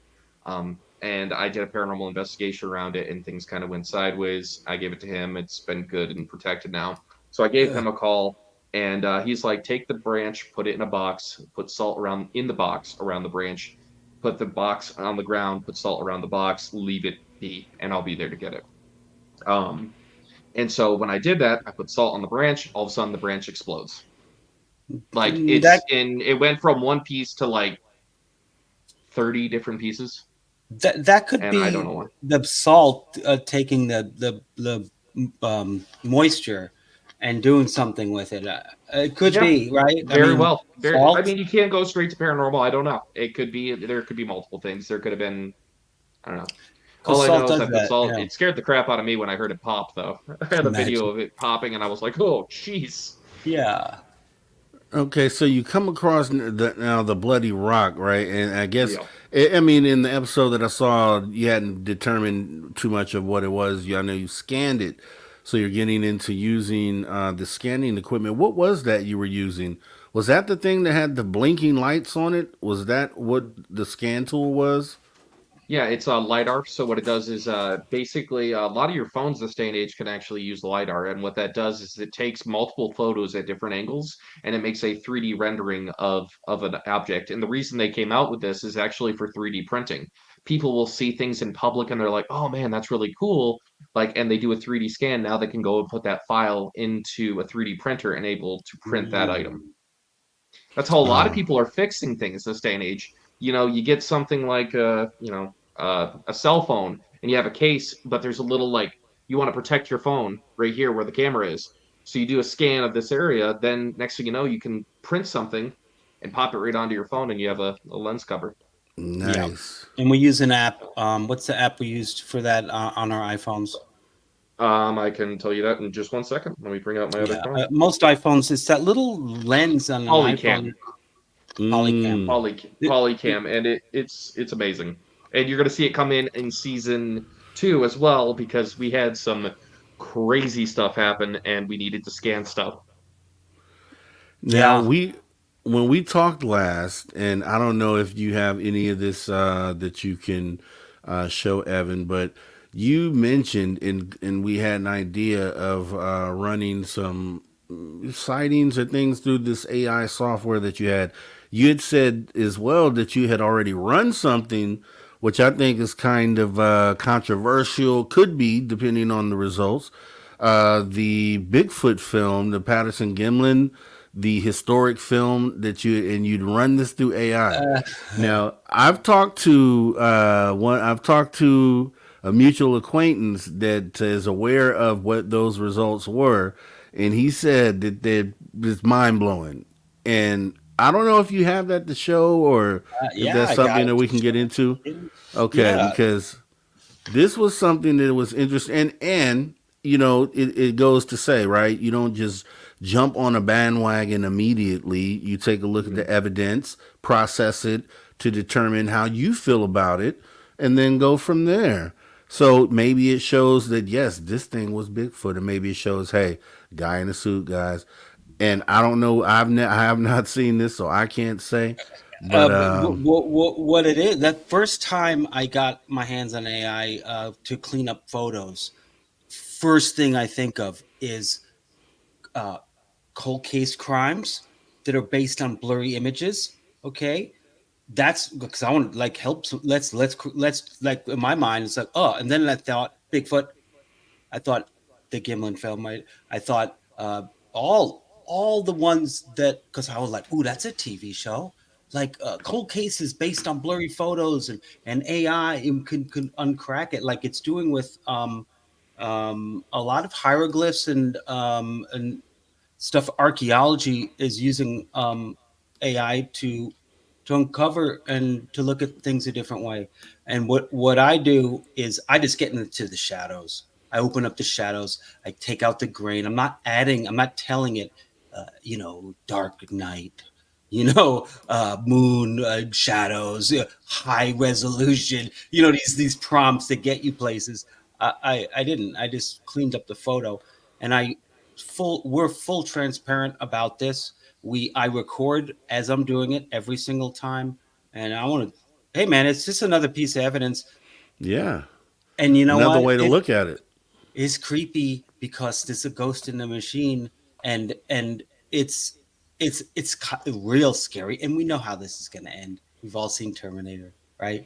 Right. I mean, but while it's here, it's going to help me with editing. It's going to help me with some tech stuff. With menial tasks as of now until it takes over the world next week, right? So I have something, and I'm adding it to the stage, but it's not showing up for whatever reason. Or was that our sign? Yeah, the SVC. SVC Explorers of the Unknown is what I can see. I didn't put this up. Okay. Oh, this is the new logo you were mentioning earlier. Yes. Okay, Yeah. Got it. Yeah, this is what our new logo looks like now. So just wanted to share that, and then you can see telling history one ghost story at a time below it. Yeah. Okay, definitely. It's just Jack and I, and we're filming and editing everything. Now we have Caleb, God bless him. But it's like we want to show people, and this would be a curriculum that we run out there. Look, everyone, if you go out there ghost hunting, it's either a fishtail that you tell people or you show them something, right? And I'm all about I'm all about getting it on camera. I don't walk into a room and say, "Oh, I feel something." I'm like, "Let's get it on camera." And we've had some great results. Now we got all this tech. It's great, and some of the tech is super low tech, and you have to know when to see. I like that though. Yeah. It's super low tech. I like low tech stuff because they don't make it like they used to. It's that old saying, and I think it's interesting to incorporate that with the new stuff. I just wanted to show you real quick, Rob. This is what the my book looks like. This is the front cover. Yep. Of that. Let's bring that up. Let me see. Top 10. Oh, you can't zoom. Oh, there you go. Top 10 things you need on a ghost hunt. Okay, exactly. And so you outlined the equipment that I saw then in here. Okay. Yes, there's a lot of different pieces of equipment. There's also some really good advice. This is kind of like a book that is for people that are wanting to get into ghost hunting. They want to know, what do I need? What should I do? And I'll tell you what, it's 10 small. It's a 24-page ebook. We have it for $5 on our Patreon, and all the funding goes back into the show, into equipment and stuff like that. I can tell you what chapter. It's not even called chapter 1. It's just number 1 is always bring another investigator with you. True. That is the key thing that I see so many young kids going out that are YouTubers, TikTokers that are going to these places, and it's dangerous. If you have it and you want to do it, and you want to put yourself at risk, go for it, I guess. But at the same point, in my mind, always have somebody with you because, with me and Evan going out like we do, even two of us in the areas that we go to, it's sketchy. I've had black bear, I've had wolf, I've had coyote, I've had some unexplained things happen to us while going out investigations with not just me and Evan, but I actually with the investigators that I used to work with on J&J Adventures and who actually came back for a live with us at the Russell Theater, the place that I started out at. We've all experienced stuff, and they share some of their stories, and I think some of that will be in season 2. The craziest thing that me and Dave experienced, my cousin, was in Vermont. We were in the mountains up in Cold Hollow, where this werewolf of Cold Hollow is supposed to be. We ended up on a back dirt road, got lost, and we got turned around. We ended up driving by this old, creepy abandoned house, and I'm talking like probably from early 1800s. Next thing you know, a dog runs out, and a naked 80-year-old with a shotgun. Come on. That's scariest. Crazy. It was like Hills have Twist. eyes. Like it. Twist. All of a sudden, Dave sits and goes, "Is that a dog coming out? Is that a person?" I was like, "Dave, I don't think that guy's wearing clothes, and he's got a gun." And we literally booked it. And Dave's I like, mean, "Dude." right? And this is the biggest thing I always say to people is Right. it's not the dead that scares me, it's the living. True. Jeez. One of people asked me about all my adventures. What's the scariest thing that's ever happened to you? I say, oh well, and I you'd think, it's the Halabuchu Forest or the Chernobyl. It's as in Egypt, and we were doing this Salawa as this rabid dog. I was like, I had my arms all wrapped up. I was like, if a dog's coming at me, and I was dressed like a full Ghostbuster. I mean, I had the pack with the can, the astroscope, and I looked all crazy because I don't want bugs, so I'm wrapping everything up. And I come out of this sugarcane field in Egypt, deep in Egypt, and there are these guys with the garb of I'm not sure what they call them, but the AKs, and they're talking, hey, they're fucking, what's going on? What are you doing? And I was just like, oh my god! I mean, barrel of these militia guys, not American militia. These like each town, it's like they have their crew that protects, Oh yeah. And I was scared, and I called in Rami Romano, who was our fixer, who's famous for being on camera for Egyptology stuff. He came over and I just dipped out into the darkness and went back to the bus. And I was like, I was like, ouch. Hey, at least your guys were dressed. Mine wasn't. I mean, Jeez. it was. Did you get some photos I sent? Did that go through? Where did you send them to? The Facebook? Maybe, yeah, the messenger. Okay. Yeah, let me check there. If you haven't, I should have. Let me see. But okay. Yeah, I mean, it's if people are the problem, right? Or in El Mirador, the city that's locked in the jungle in Guatemala, it was panthers that were scary. That and Panthers are one you don't want to mess with either. Oh yeah, and those kind of animals, like you get this sense like the deer who's like locked up. He's like, I know there's something behind me, and it's making that low that grumble, that thing that that stops. And Bigfoot has it as well. And infrasound. The infrasound you're talking about. I've actually have had one case where I had infrasound come in, and it was terrifying. That was down in Carthage, New York. There's a large state forest that has about, I think they're right around 100,000 acres out there. And about 2:00 in the morning, I was camping out there, and literally these coyotes went into a frenzy, and then all of a sudden they went quiet, and then it sounded like they were getting ripped apart. And this howl came in, and you could feel the vibration in your chest, and I froze, and my girlfriend at the time froze. We were both just looking at each other, and she's like, what do we do? And I'm like, we leave. We ain't staying. No, not after that. Good friend, Sir Brian Bowden, with the super chat, stopping through saying, Jack and Evan, I have the Tesla coils for you. Yes. Okay. I will message you, and I'll give you an address. Evan, I have not received those yet either. Okay, let me get those to you.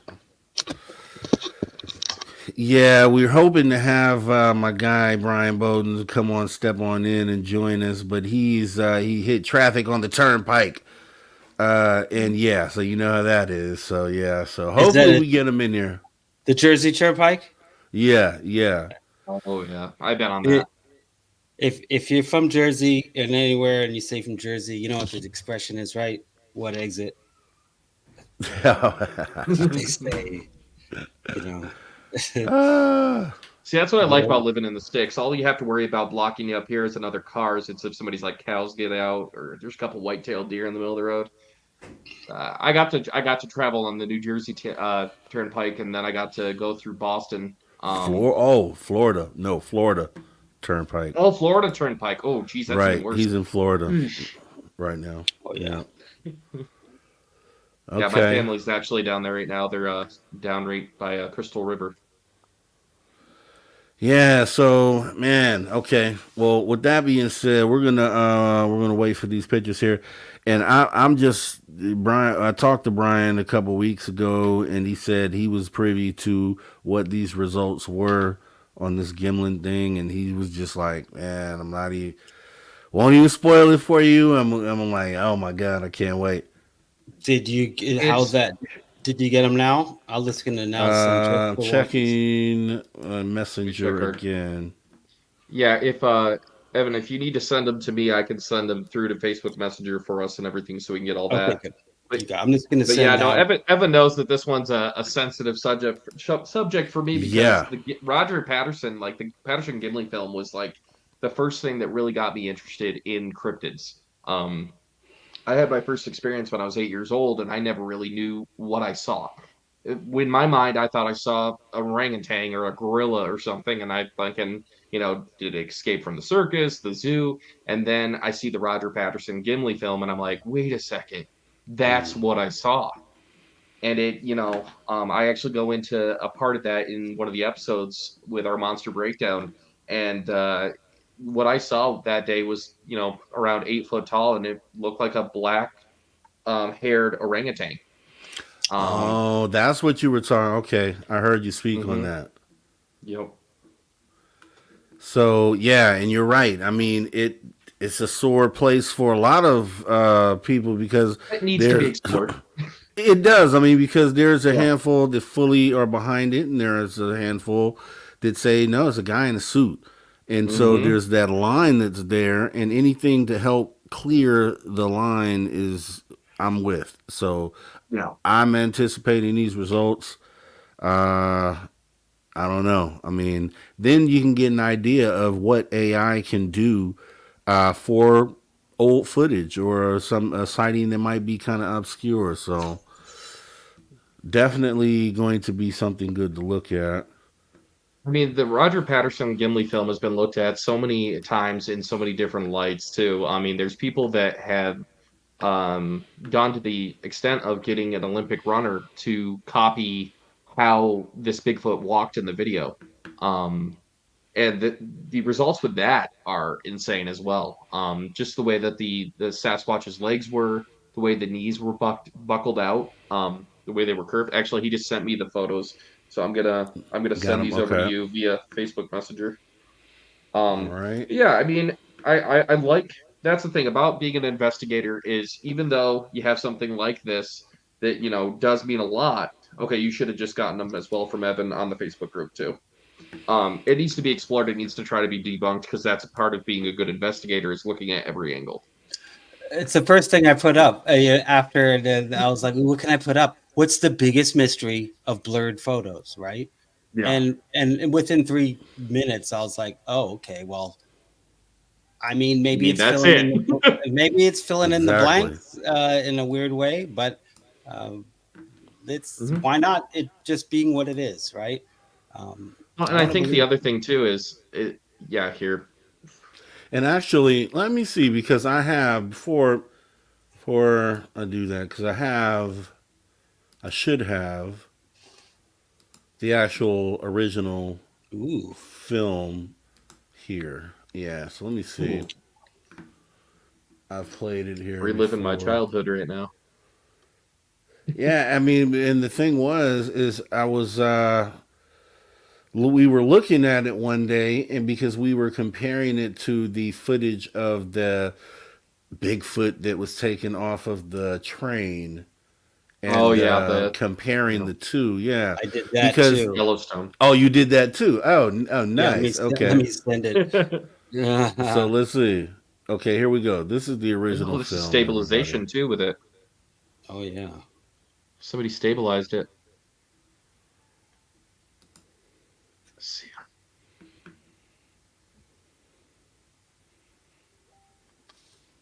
That's cool. Yeah, there's some new stuff going on there. Cleaned it up a little bit.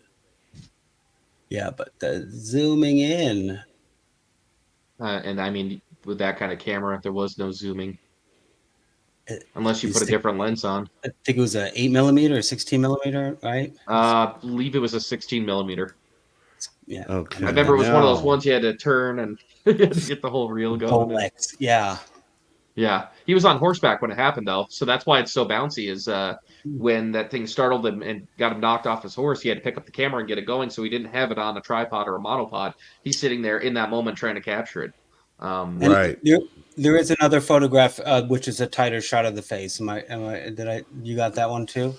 I think so. Yep. Let me get back here. Okay, we got this And this one is not, here. yeah. So that's the one that's real revealing. What does it look like? It looks like a piece of tape, like duct tape, across the eyes. I mean, maybe.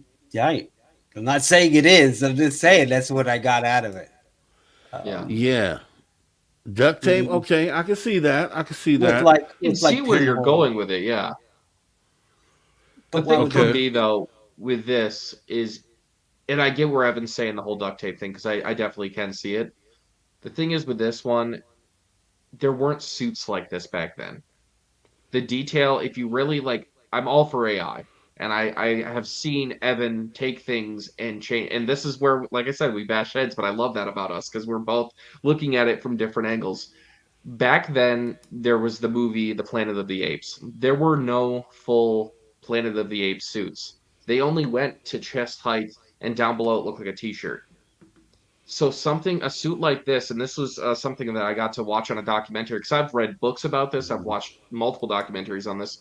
At that time period, there were no full-length suits. And you actually can see muscle detail. With this, when the AI cleans this up, you can see where the skin is, and I think that's where Evan's saying the duct tape. I see black shine to a skin, but in the first original photo, what it looks like is you can actually see the brow, you can see the eye, you can see breasts, you can see the forearm, you can see the muscle, the deltoid. There's a lot there. He doesn't want to give it up. Like once you believe, No, I won't. you got. Well, it's not just that. sad. It's like just, imagine if it is a hoax. It's sad. You put all this. if it is a emotional hoax, then investment- I hope we break it. I hope we do, because that's a part of what we do is trying to find out what's real and what's not.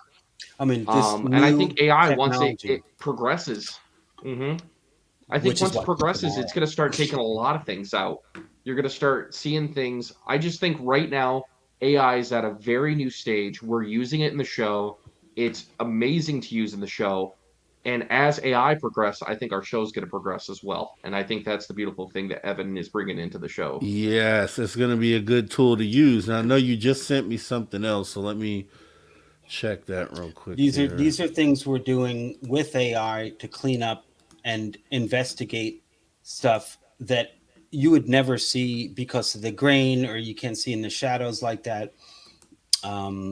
So, I mean, I can see a speck in the sky and zoom in and zoom in and zoom in and zoom in and zoom in and zoom in and zoom in just by, putting it through AI to clean it up. There's the thing that's I think the original, and then I cleaned it up. I think on the next picture, that's the what sighting is Clean this? up on this blows my mind, honestly. Yeah, I just take a screen grab and then I fix it up with that, and it looks like a. Like Harry Anderson. I mean, I thought it was legit. I was like, oh, but there's a lot of fur detail and layers. Okay, so what is this in the center then? So I have the context. I think that's the initial still grab that I got. I was just looking for anything. I think I saw it in someone's post. I just did a screen grab. So that's got it. Okay. a bad quality version, and then I cleaned it up. Okay. I see you. So this here is you could kind of take it away, Jack, on this, and then I'll talk about how I got the photo. So this was actually during one of my TikTok lives that I was doing. I take people on paranormal investigations, and this was when Evan was just starting to join, helping out with AI. We were down on the Oswegatchie River in a town called Richville, New York. We were at Bend in the river, and we just had gotten done with an investigation up the road. As we're driving, myself, my fiance, both looked off to the left, saw somebody. It looked like somebody standing next to the river. So we immediately stopped the truck. It was cold out that night. It was just weird to see somebody standing beside the river. So I hopped out, grabbed my spotlight, and I ran over and I said, "Hey, are you okay?" And I'm putting the spotlight on the person. I got the live going, and there's this fog that's come up around the river, so you can't really see too much, but see enough. And then all of a sudden, he was gone. Well, Evan went back and took the video footage that I had, and this is what he caught. And the crazy thing is, if you look at this entity that's standing there, um, the outfit that he's wearing is actually, yes, that one right there. The outfit that he's wearing is the same kind of outfit that they would wear with the Iroquois that inhabited that land. The Oswegatchie River is the word Oswegatchie in Iroquois means black water. So that is actually one of the areas where they would, do fur trading, fishing, and stuff like that. And I don't know if there's any way to zoom into that anymore, but you can actually see that he's holding something in his arms. And Yeah, right here. I yeah, can on Facebook. Let me see. oh yeah. But when we zoomed into it, you can actually, it looks like what's called a story stick. It's something that you hold and you tell a story. It's something that actually the Boy Scouts of America ended up adapting and they use in their stuff. But it originated with the Native Americans, and there actually you can kind of see like a headdress off the back as well. And then Yeah. behind it, there looks like there's another person standing behind a tree. And this was all caught on live. Yeah, so as Actually- he's going live, I'm taking screen grabs and sending them back 5 minutes later, blowing their mind, right? So interactive storytelling, the audience is involved. Yeah, I mean, look at that. You can see the arm holding it like this, holding the stick like they do. And the head of it is really interesting because the clothing's kind of like you get it, like you're there. The head turns into this like foggy dust like entity thing. Yeah, like you can't really really make it out. But the clothing and everything else you can. The head is just really cool looking. I'd always say this stuff is cool. Every time we stumble on this stuff and we start getting into it like this level, I always just think this is the coolest thing ever because I'm fascinated by it. Like I got it on tape. Yeah, It's that's tough, pretty man. remarkable. Yeah, that's pretty remarkable right there. That was one of the craziest things that I've ever caught, and Evan was there to help me on that, and that's when we realized we needed to make a team. Yeah, I was taking screen grabs as he's going. What's there? He didn't know what was over there, but I was like, "What is in there?" So I went, opened, I basically put it into an app that cleaned it up, brought out the shadows, cleaned it up again, zoomed in. All these things. I saw Yeah. a question from one of your subscribers too. She asked if any one of us were Native American. So I'm not Native American, but I grew up on the Akwesasne Mohawk Reservation. My mom's a genealogist, and we used to volunteer our time over there. Ever since I was 8 years old, I was growing up over there, going to the museums, talking to the elders, and also learning about not only stories about the paranormal side and cryptid side, but about their heritage and everything like that. I had the honor of being able to attend a powwow, and it's absolutely incredible. It's the stories are amazing. They don't let anyone in like that. That is very rare. I know you can't just walk on a res. They're very secretive how they live their lives, and You got to be it's careful about- where you walk. You have to be Right. very, very careful. I've had things pulled on me before, and I'm not gonna go into that, but you have to. There's certain levels of respect and certain things, certain ways that you talk, um, and you Sure. just have to be respectful. That's all it is. Yeah. They Wow. So this here is a picture. The wide shot you don't have, but the wide shot was started with Jack saying, "Hey, can you take a look at this photo?" I can't see the sun, and the sun was there, but it was kind of sundog. There's a thing. Maybe we're a fraction of mist. And then I looked in the photo. I said, "Well, what's this?" And then this thing was a fleck. And then I went to work with AI, and then you'll see a progression of what I did. And I mean, so yeah, it has a heat signature, this thing. it's displacing air. When you get a little closer, did I give you another one after that? This was the last one. Okay, well, if you can zoom into that, if not, I can send you another Yeah. one. Yeah, so basically, it's some sort of organic thing floating that's displacing air. And the thing is, And when I captured it that day, the weather was severe. There was a lot of high winds. It that's was right. cold out. Because my first thought was, is it a bird? Is it, a butterfly? Is it a moth? Is it a leaf? What Right. is it? And that's when he started bringing this in through thermal and through AI and everything, and we started seeing the displacement of heat. And when he zoomed up into it, I was like, "What the hell is this thing?" Because it's not anything that I've ever seen up here. And yeah, I've seen a lot of the stuff that we have up here.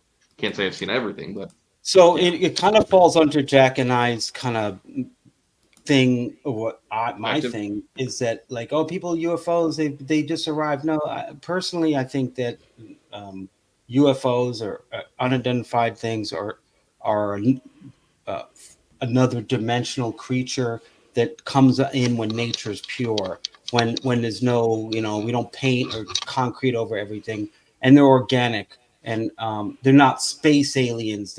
They've always been here, and they just kind of in and out when don't know why, but Later on in it's season 2, we actually go back into kind of explain where this thing was. It was 3 feet off the ground, 4 feet off the ground. We did a size comparison, so you'll see that that's in right. season 2 where we touch more base on this location. Yeah, we do go back there, like in the beginning of your show, you had some guests talking about scientific. Can you repeat it again? Yeah, scientific And process. well, Jack and I talk about that all the time. It's like, well, if to know that ghost is real, we gotta do the same thing and get the same result. And we do that all the time because we're investigators, right? We want to kind of beat down all the path to say we don't know what it is. And it's fun going down those paths, right? Yeah, it is. It is because, like I said, there's so many different things that you can use this to look at and kind of just sit and ponder on for a minute. And the Patterson Gimlin, like I said, tackling that one, that's probably one of the more famous and obvious ones that you might want to try first. But it could break spirits and break break the illusion that some people may have of a particular sighting. Not saying that that one was fake, but obviously, I don't know. It depends on where you fall on that.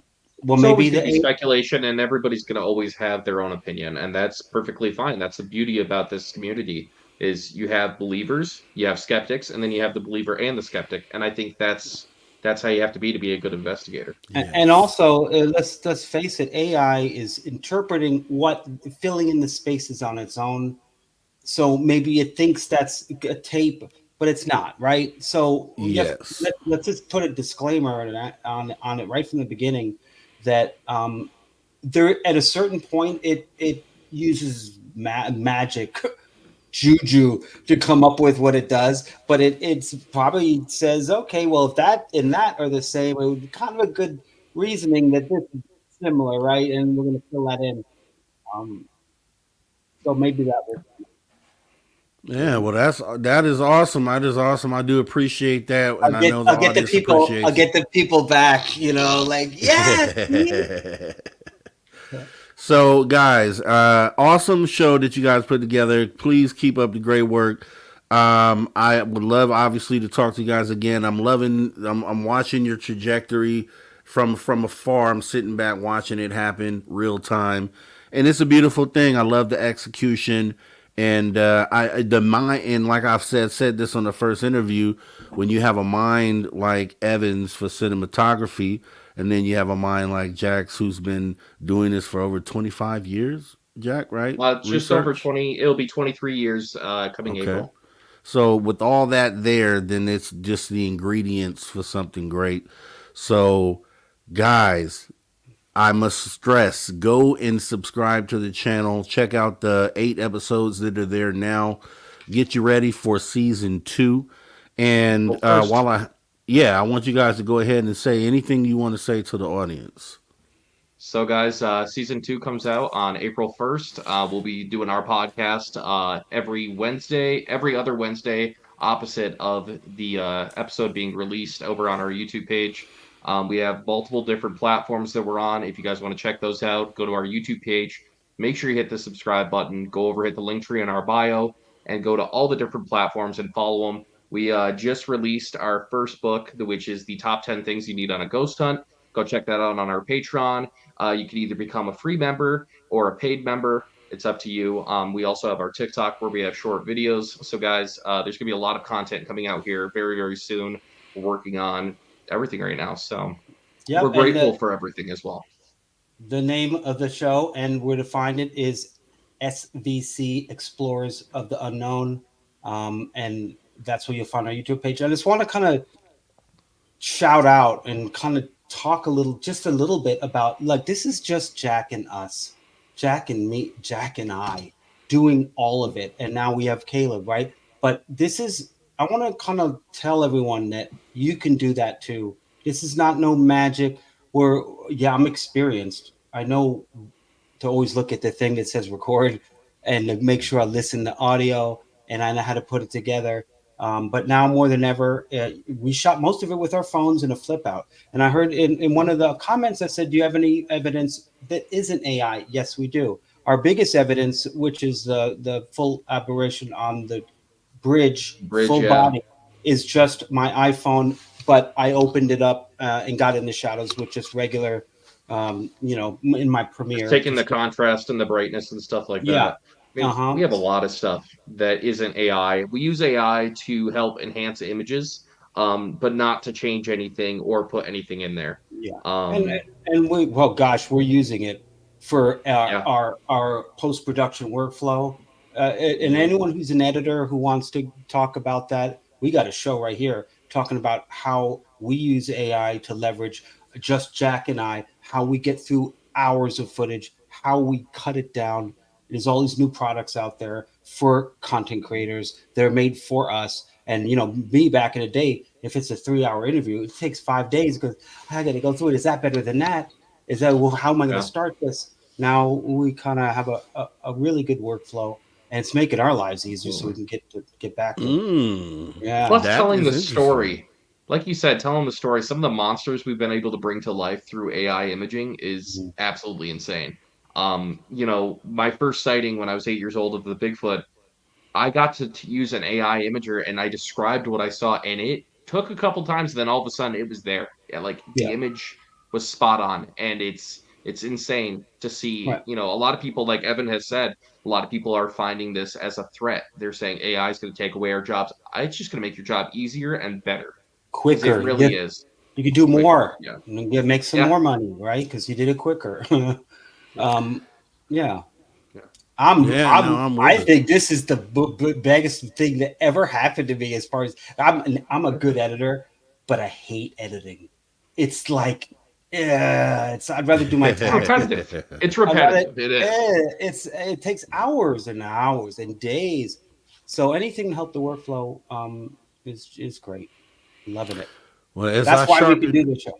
That's why as I sharpen my tools, as I consider myself a beginning editor. I mean, really, I really do need to tap in with you on some editing stuff, anyways, because I'm really trying to be a self-teacher and work my way through doing this stuff. And I see you have a great jump on it. Okay, great. I got you covered, dude. It's all about transcribing your stuff and giving it to chat and saying in exact words what you're hearing, break down what they're talking about in order of what's interesting. Now take the words exactly and write a script, make it emotional one, make it more process driven, another one, talk about this. And then you start to get all these versions, and then you go, you edit it and bring it back to Premiere called text to edit.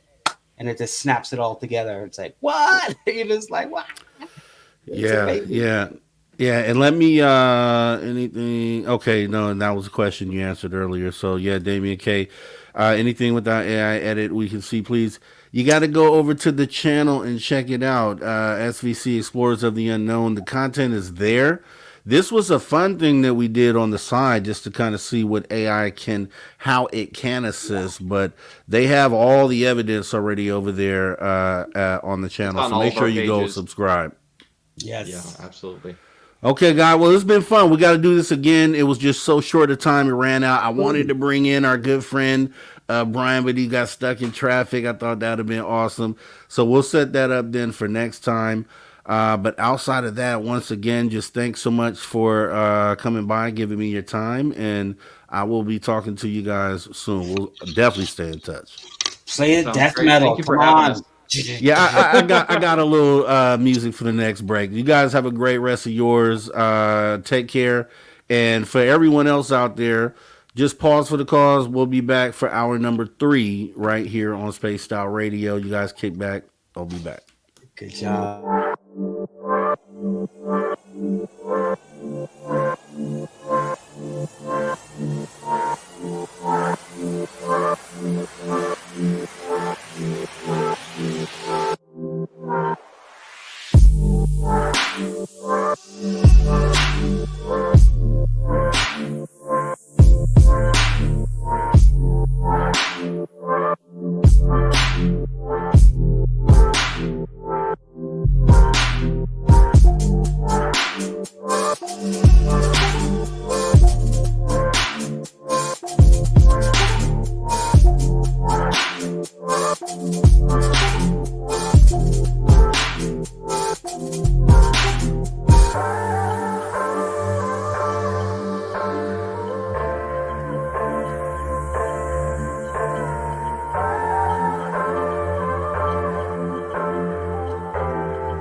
All right, everybody, welcome back to Spaced Out Radio, after hour number 3 with me, your host, Mr. Rob G.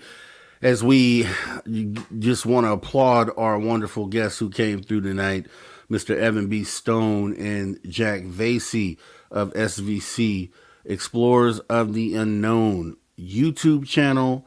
Make sure you guys go and check them out. I'm not playing with you. The quality is top notch. And so the storytelling is also a highlight of what it is that they're doing over there. And I think it's going to go places. I said this the first time we talked based on my observation and from what the content that I've seen since then. These guys are really raising the bar. So we will be having them back, man. And they're just all around cool guys to talk to, as you can see, right? So awesome stuff, y'all. Awesome stuff. So what we're going to do, if you didn't catch earlier, our hour 3 guy, Brian Bowden, is out there stuck in traffic on the Florida Turnpike. That's why I love kind of living where I'm at, because I don't really have to deal with all the riffraff and the traffic. Even though, when I want to deal with it, I'll go ahead and, travel an hour down to LA and get in that mess. Anyone who's familiar with Southern California, LA traffic, it doesn't matter what day of the week it is. Really doesn't matter at all. You're going to run into traffic probably 99.9% of the time. But with that being said, what we're going to do for now is go ahead and jump into some of our cryptid stories, because we have the pleasure of working with a gentleman by the name of Lon Strickler, and he has some awesome stories that get submitted to him over at phantomandmonsters.com. Another place that, if you haven't already checked out, is a place you definitely should consider going to see. People from all over I believe the world are submitting Lon stories of weird and strange encounters with all sorts of weird stuff, right? And I think we have determined, and we've talked about it before, we know for a fact that there's some weird stuff going on out there, and we don't know what it is, right? And so we can only go off of experiencer encounters and their details of what it is that they've come into contact with. And we're going to jump into one of the latest ones that Lon has. Actually, is dated today's date, so he just put this one out today. And this one is going to be, let me bring it up here on the screen so you can see it as we go over it. This will be the first story here. Let me set this up here. Okay, so just so you can see the title there, right? So it's a winged human-shaped figure seen flying near Cheyenne Mountain, Colorado. And so, and I'll get into what I think about this, and we can kind of talk about it in just a moment. Let me go ahead and read this to you guys as it was presented to Lon. So, winged human-shaped figure seen flying near Cheyenne Mountain, Colorado. A couple were lying in their backyard at night, stargazing. They observed what they believed was a human-shaped figure with wings flying near Cheyenne Mountain in Colorado. And Lon says, I received the following account. It says, I was referred to you by a friend. I've been looking for answers and thought I'd ask you. This was around September or October of 2017. My fiance and I love sitting in our backyard and enjoying the scenery. We live near Cheyenne Mountain in El Paso County, Colorado. We have seen some weird, unexplainable stuff on the top of the mountain. Once we were watching what we thought was a hiker before he ran towards the edge of a cliff and seemingly flew off the edge. This kind of stuff was the other half of why we love sitting in our backyard and just watching the mountain and observing the sky. Back to the story.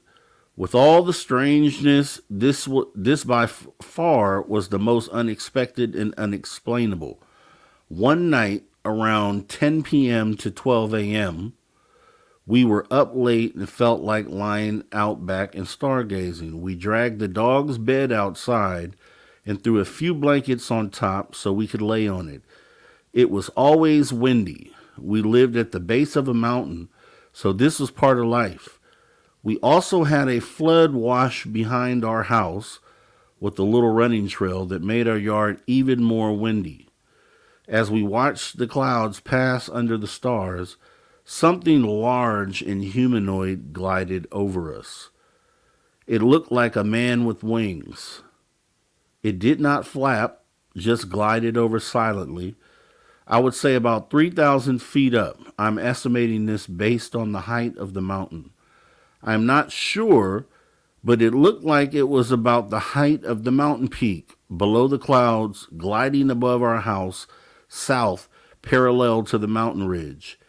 It was silhouetted against the clouds, and the city lights barely illuminated it, but I could clearly make out the shape of a man with wings. My original thought was a hang glider, but it was super late at night, and as far as I know, you don't just jump off random mountains to do this. There are designated flying zones, and you have to log quite a bit of flight hours to be able to fly alone. I also thought it was a vampire or gargoyle. But again, I have not heard any legends or stories from this area. I have done a bit of research, and my new thought is that someone may have released a flying fox? ? I looked up videos of them flying, and they seemed smaller than what I saw, but maybe someone had one that got too big and they let it loose. I have had friends that have exotic pet birds, cats, or monkeys, so I could see this happening. They seem like they need to flap a lot, though, and I guess if it were up higher, it would not need to do so much. It has such a smooth, straight flight path, it gave me doubts. This still seems like the most reasonable explanation, but then again, with the sightings in Chicago and other places, I wonder if this winged humanoid phenomenon may be real. It is labeled M and says, note, I responded to the witness. It's difficult to assess what they may have witnessed. If anyone in Colorado Springs area have seen something similar, please contact Lon at over at phantomofmonsters.com. So, yeah, with that being said, a winged human-shaped figure seen flying over the Cheyenne Mountains. So, who's heard of anything like this? I believe I have heard something in the Chicago area that Lon is kind of referring to, sort of like a winged humanoid person. But, you know, what it makes me think of, and not necessarily the wing part of it, but and maybe there's no similarity, or maybe there is some, but if parallel. But if you look at the what they call the jetpack man, right? The one that that they keep running into over LAX, usually down here in the LA area, and they don't still know what it is. They just say it's a guy on a jetpack potentially up at like 3,000-4,000 feet altitude, and these planes see this guy on a jetpack on their approach.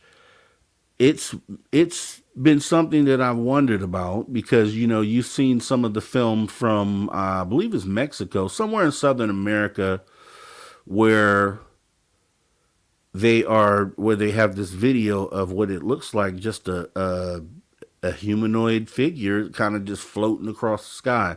Some people, I think, wrote it off as being a balloon, but the jetpack man, it kind of makes me think about that, because when I think of Jetpack Man, I think of the Peru situation, right? Where they had these creatures that they said had these shoes on that were gave them the ability to levitate, right? And potentially they considered maybe those were on some sort of jetpack.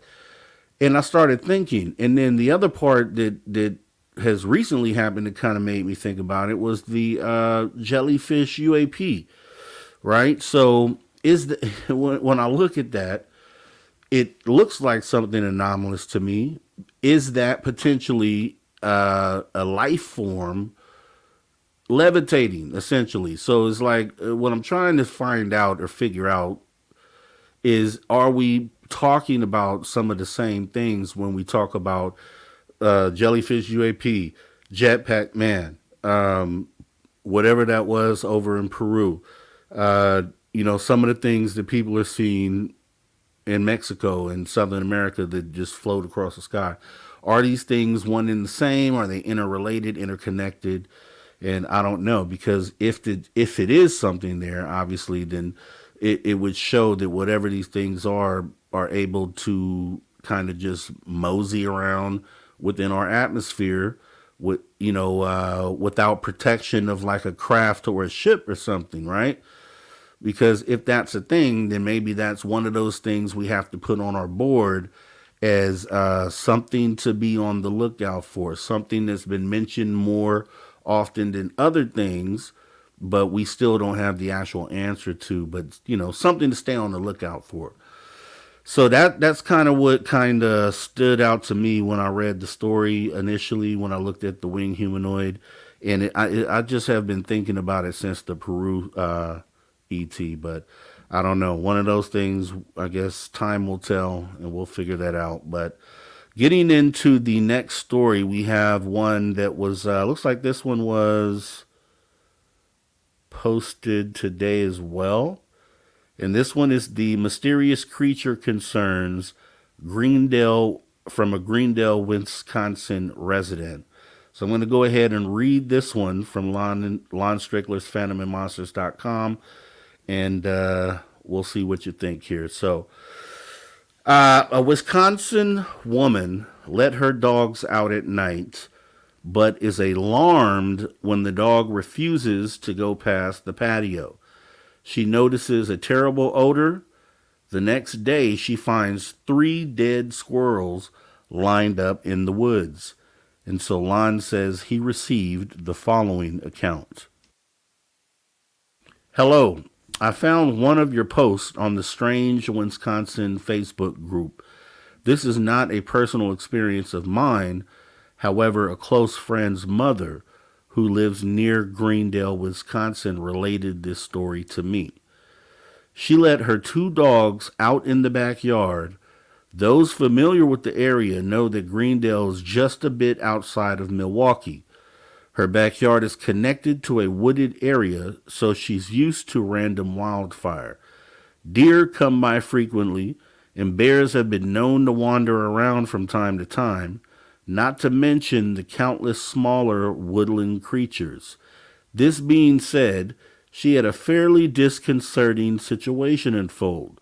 One night, she let her 2 dogs out before bed, a nightly occurrence, and she stayed with them as she often did.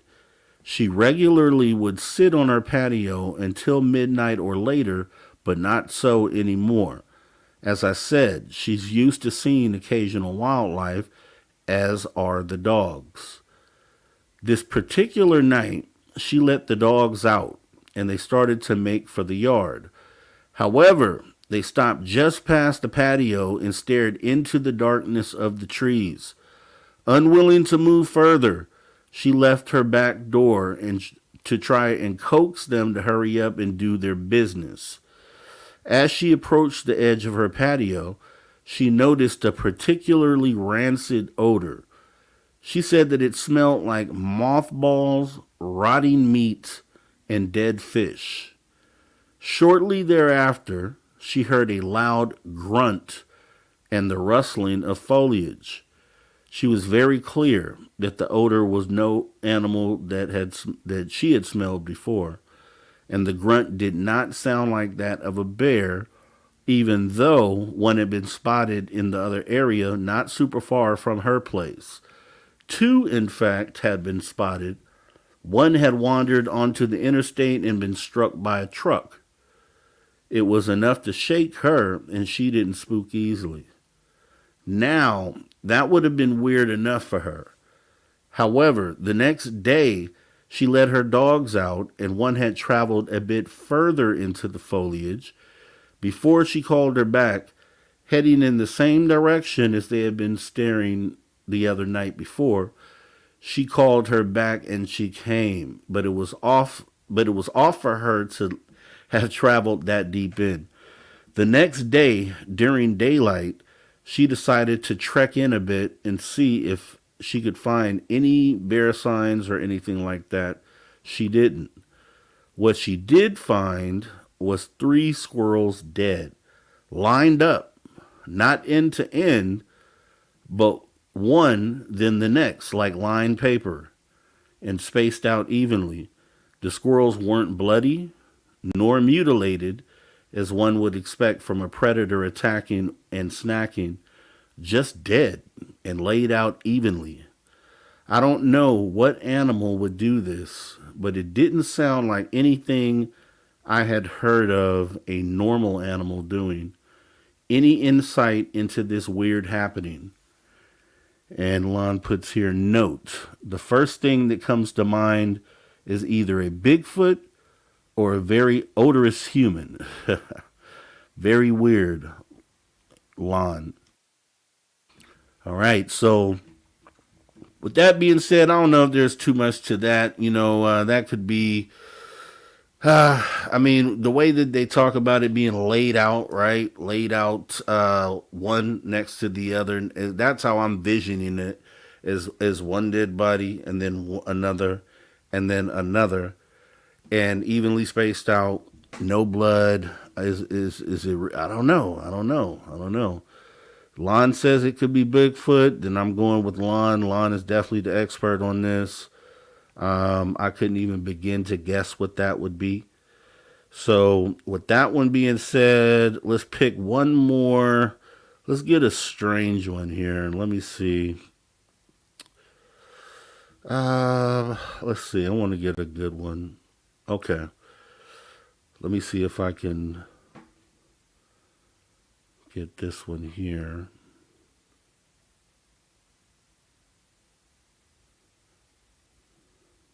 Is this a story? No. All right, let me try to find one more here. This is out of the archive.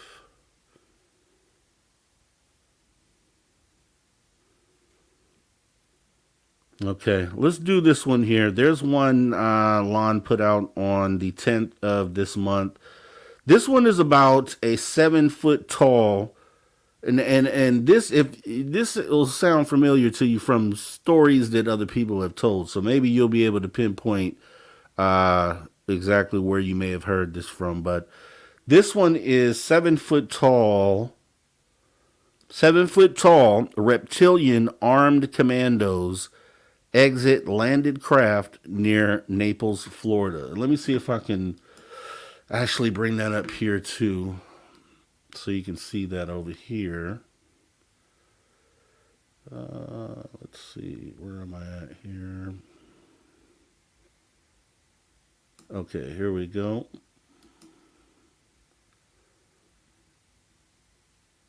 You can see is all these stories here.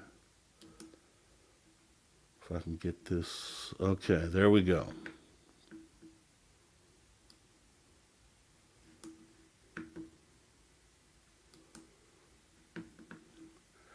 All right, 7-foot tall reptilian armed commandos exit landed craft near Naples, Florida. Near Naples, Florida, a group of 7-foot tall reptilian humanoids who were very massively built and, quote, evil looking, exited a saucer-shaped craft that had landed near a rural home. Lon says, I received the following account. A few years ago, at a family gathering, my brother casually mentioned to my sister and I that his wife had seen a UFO and that it had scared the crap out of her.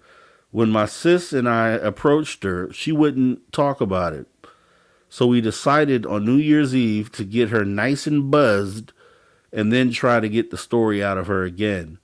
Well, she was more buzzed when we brought it up, and you could see her face change, becoming upset. We kept at it, trying to coax it out of her until she finally told us the following. My brother and she, that's not the correct verbiage, but I guess my brother and I live in a very rural part of Naples, Florida, near where my mother's house is. She woke up one morning from a nightmare, coincidentally, about UFOs, which is why I suspect this whole thing might have been some sort of waking dream. And she went out onto her front porch for a cigarette. Outside, parked on the street in front of her house, was a glowing saucer-shaped ship. Coming out of it, dressed in what she described as combat armor and holding weapons, all were a group of 7-foot-tall reptilian humanoids. She said they were very massively built and, quote, evil-looking. She started backing away in terror when one of them turned to her. Then in her head, she said it didn't move its mouth. She heard, quote, go back inside. We're not here for you. Then the figures crossed the street to the house across from hers. She turned and scampered back into her place and hid, not daring to look outside for a good while. Apparently, her daughter was also involved in this sighting, but this is as much of the story as my sister and I could get out of her. I know this sounds ridiculous, but if you heard her telling it and saw how she sobered up very quickly while doing so, it might creep you out as much as it did us at the time. At one point, she broke into tears and hysteria, so we asked her to stop and never approach the subject with her again. We've never asked the daughter about it. My brother says he slept through the whole thing. And Lon puts a note that Naples is located within an area of Southwest Florida that is well known for bizarre activity and encounters. Lon. All right, so first thing I want to know, what story does that sound like? Does that sound like a story that we're familiar with here? Let me go to the chat, because I know that sounds like something that we just recently heard of, right? Same area, same description of these 6, 7, 8 foot entities, right? Wearing some sort of armor. This is what, right? So I don't know. It sounds like to me the Miami Mall ET situation, right? A lot of people say that didn't happen. They say it was a mistaken identity. It was kids. They were shooting off fireworks, and that's what they saw. It was no ETs. I wasn't there. I can't say either way. We could all speculate, but the story that we just covered definitely has feelings of what it was that was being described in that whole situation, right? And I'm not here to say that situation happened. Like I said, once again, I wasn't there. But the one thing that I want to point out on those situations, and it kind of goes into what we were talking about before, right? This ties in for me. This story ties into what they were talking about with the Miami Mall ETs. Also, the Las Vegas ET situation. Same sort of description, sort of, and then same thing with Peru.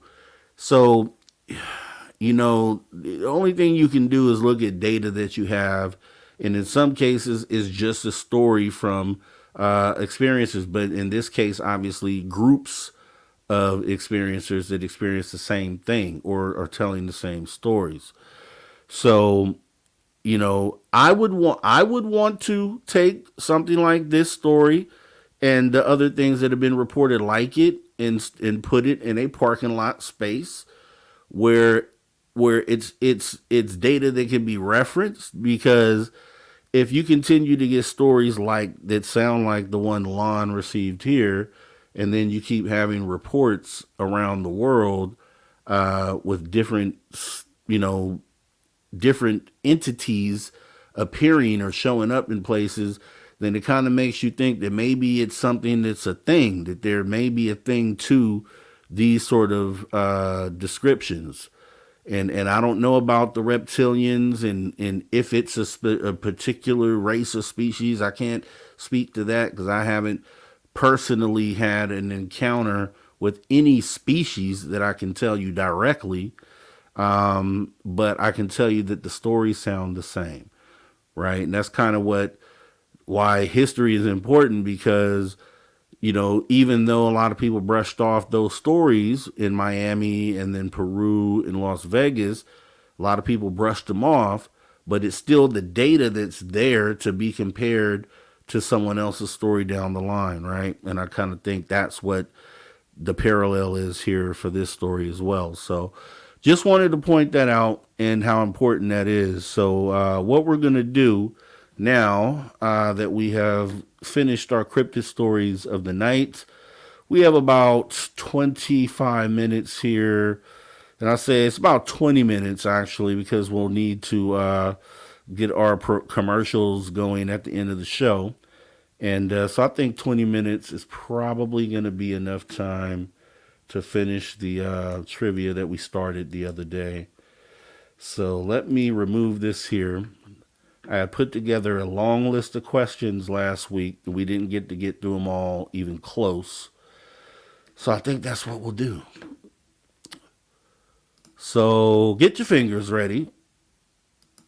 And let's get ready to kick up the trivia music. And what I'm going to do, I'm going to finish off where we left off. And gosh, who was the winner last time? I don't even remember.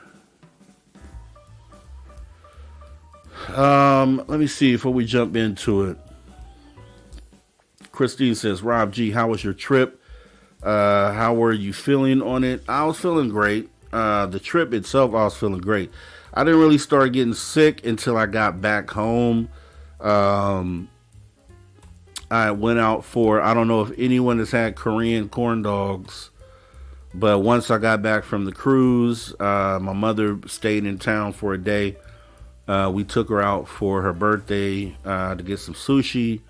Then the following day, which was last Sunday, we went out and got some Korean corn dogs because I never had them. And they were actually pretty awesome. But from that moment forward, I got sick. So I don't know. I can't say when or where or how it happened. But the cruise was great. But this last 7 days, just recovering from this sickness has been, and I'm still cloudy right now, right? I'm still not 100%, but I definitely am doing well enough to push through. So thanks for asking, though, Christine. Thank you. It was pretty awesome. All right. So with that being said, yeah, I had a cold during that last show last Sunday. I kept having to mute myself. I was coughing. That was the start. Yeah. So, yeah, okay. All right, so here we go. I'm going to go ahead and get us into some. I mean, all our normal players aren't here for trivia, but that's okay. That means we're going to have a brand new winner tonight, and we can go with that. So I'm going to start. I had a long list of questions, so I'm going to start at the bottom of that list and then work my way up, because I know these ones we didn't cover last week. So here we go. We're going to do a little bit of trivia for the last 15 minutes here. Let's see who can take home the crown tonight. All right, we're going to start off with the paranormal question. To make sure. Oh, wait, I can't. Wait. Paramarv will kill me if I didn't have my game tied up here. So Hold on 1 second here.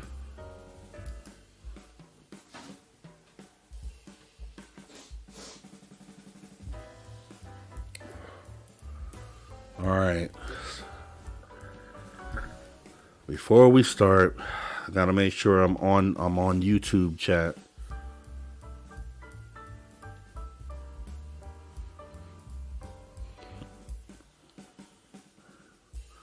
Give me 1 second here. But I'll put the first question out there, and then we'll see what happens. So, paranormal question. What is the term for a location where paranormal activity is reported to be consistently high, often associated with tragedy or historical events? What is the term for a location where paranormal activity is reported to be consistently high, often associated with tragedy or historical events? Yeah, I see somebody got it there. So give me just a second here.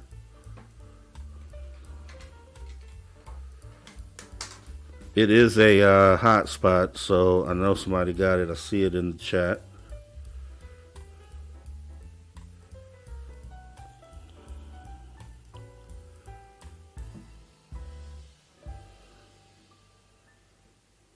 Right, let's turn this down here. All right.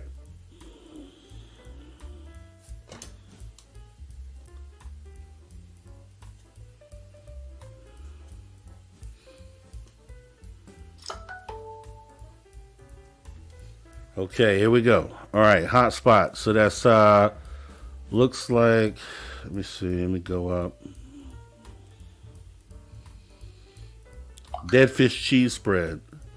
And look, all my notifications come through on stream. Nice.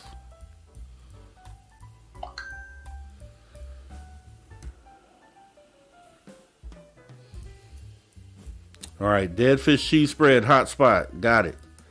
All right, next question is a space question. What term is used to describe the theoretical concept of a region in space where gravity is so intense that nothing, not even light, can escape? What is the term used? What term is used to describe the theoretical concept of a region in space where gravity is so intense that nothing, not even light, can escape?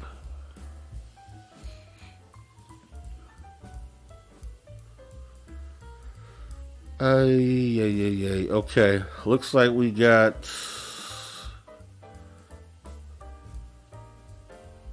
dead fish cheese spread.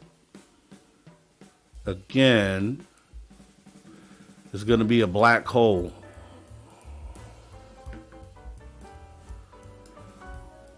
All right, black hole for dead fish cheese spread. Awesome stuff. All right. Next one here. Ooh, okay, this is a cryptid question. I don't think no one there's going to be anyone that gets this one. We'll see. I think you guys are smart, so you're probably going to get this one. In Native American folklore, what creature is a powerful horned serpent associated with water and rain? In Native American folklore, what creature is a powerful horned serpent associated with water and rain? I would really be shocked if someone just got this one here.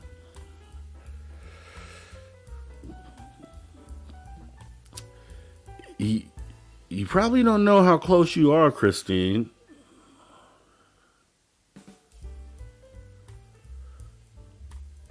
I don't see a good answer yet. I see a close one. I'll just give you the answer. Okay, so the answer was horned water serpent. A horned water serpent. So you're pretty close, Christine. Next question. This is a UFO question. What famous UFO incident in 1966 involved multiple witnesses reporting sightings of a large, low-flying object in the Australian state of Victoria? What famous UFO incident in 1966 involved multiple witnesses reporting sightings of a large, low-flying object in the Australian state of Victoria?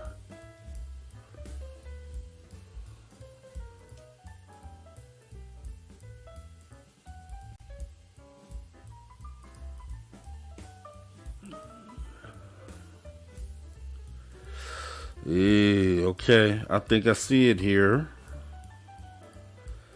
I'm gonna go ahead and give it to Stargazer because it is the Westall School.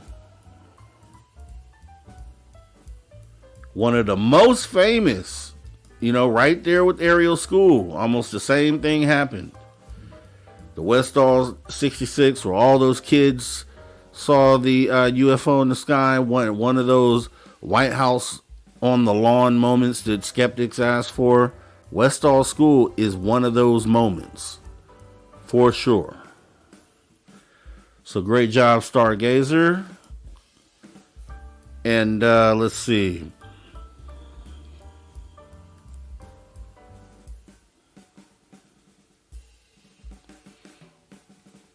Okay, easy one. This is a space question. Space question. What type of celestial event occurs when the moon passes directly between the sun and the earth, casting a shadow on the earth's surface? What type of celestial event occurs when the moon passes directly between the sun and the earth, causing a shadow on the earth's surface?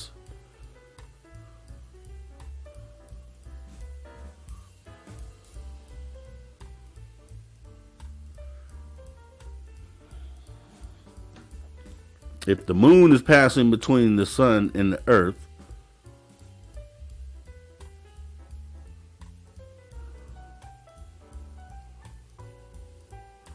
so not the earth passing between the moon and the sun, it's the moon passing between, see, we just get into the wording.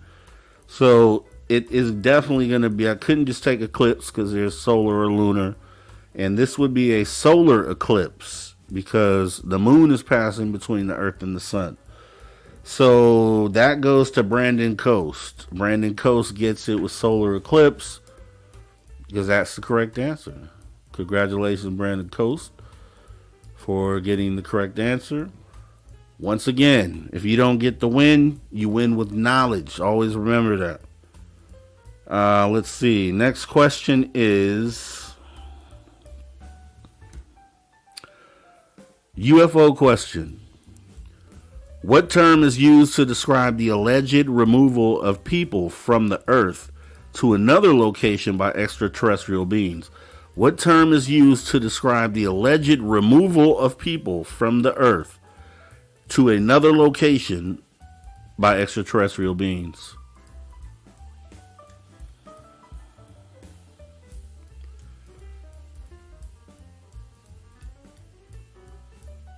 Okay. Yeah, we could be a little more specific, right? Because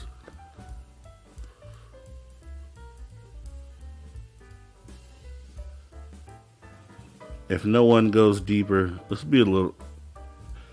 Facebook user, pretty close.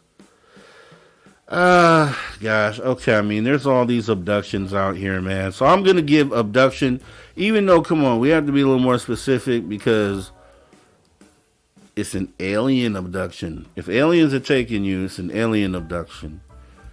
But I'll give the first person who said abduction. We'll go ahead and award you for that. Let me see. Who was it? Let's see. It was Christine. Christine said abduction. So I'll go ahead and get that to you, Christine. Congrats on that. Abduction, alien abduction. All right. We had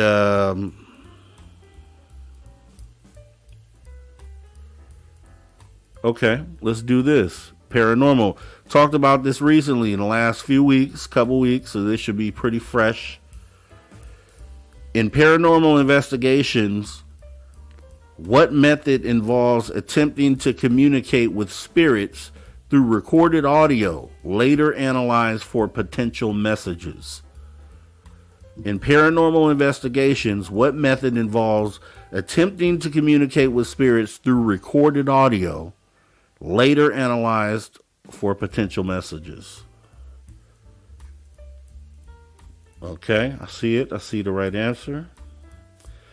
That's going to be Deb from Sacramento. Deb from Sacramento. It is EVP, or electronic voice phenomena. So EVP would be correct. Deb from Sac. Well, I want to let me star you. Okay, there we go. Good job on that, Deb from Sac. Christine said, Spirit Box radio thing? Yeah, essentially. Well, from what I'm learning, we talked about the Ghost Box, which is, it gets different from the EVP. I'm sure an expert can tell you about that, but let me see.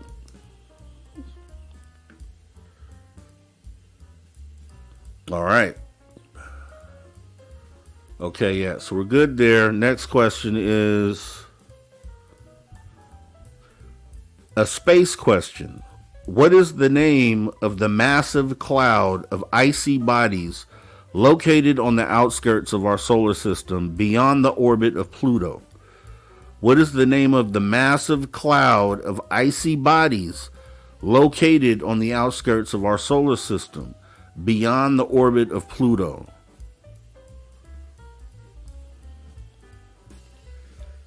Okay, sounds like Dead Fish Cheese Spread is the Oort cloud.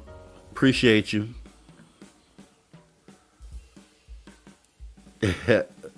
Oh, okay. Is that true? Is that true? Welcome to the show. Let me see. Dead Fish Cheese Spread gets it. All right. So in the UK, you guys are several seconds behind. Huh. That'd be strange, right? Maybe it's true. I don't know. All right, great job, Dead Fish Cheese Spread. Okay, so next one is gonna be okay, here's one. UFO question. Which Scandinavian country has a long history of UFO sightings and is home to the Hesdalen lights, a mysterious phenomenon? Which Scandinavian country has a long history of UFO sightings and is home to the Hesdalen lights, a mysterious phenomenon?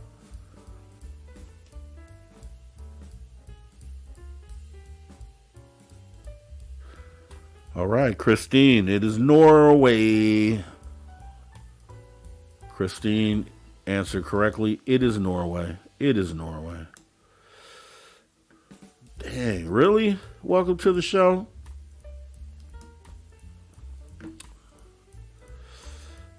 Let's see. I hate that would be the case. You guys are answering before we even get the question. I don't know, that's weird. I didn't know the internet would have I don't know. Doesn't make sense. Try a different browser or use the YouTube app, or I don't know. Don't know how to resolve that one for you. Welcome to the show.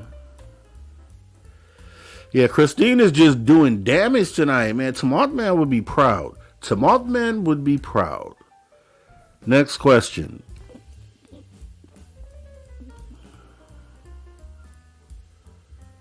Okay, space question. What term describes the hypothetical concept of a spacecraft traveling faster than the speed of light, allowing it to surpass the limitations of normal space travel? What term describes the hypothetical concept of a spacecraft traveling faster than the speed of light, allowing it to surpass the limitations of normal space travel?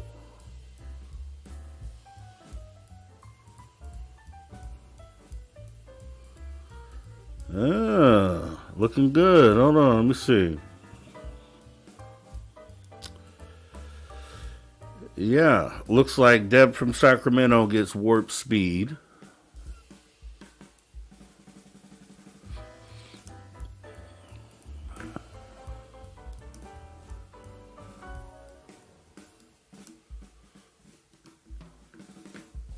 All right. Warp speed is the correct answer.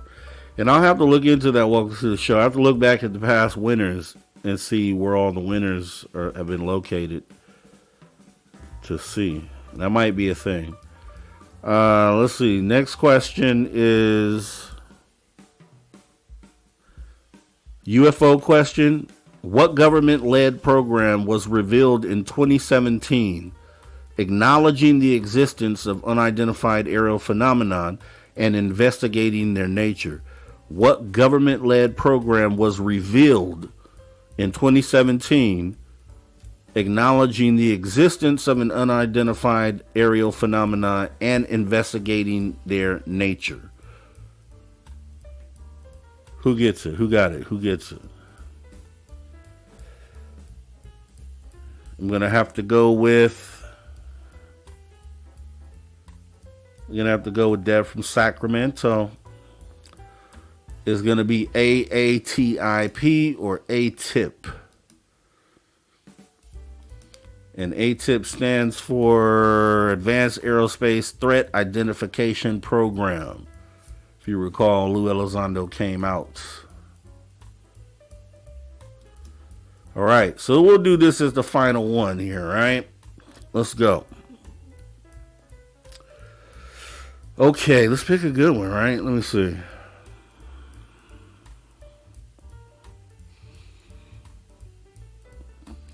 I want to pick a good one, right? Okay. UFO question, final question. Which U.S. state is frequently associated with UFO sightings, especially in the region known as the San Luis Valley? Which U.S. state is frequently associated with UFO sightings, especially in the region known as the San Luis Valley?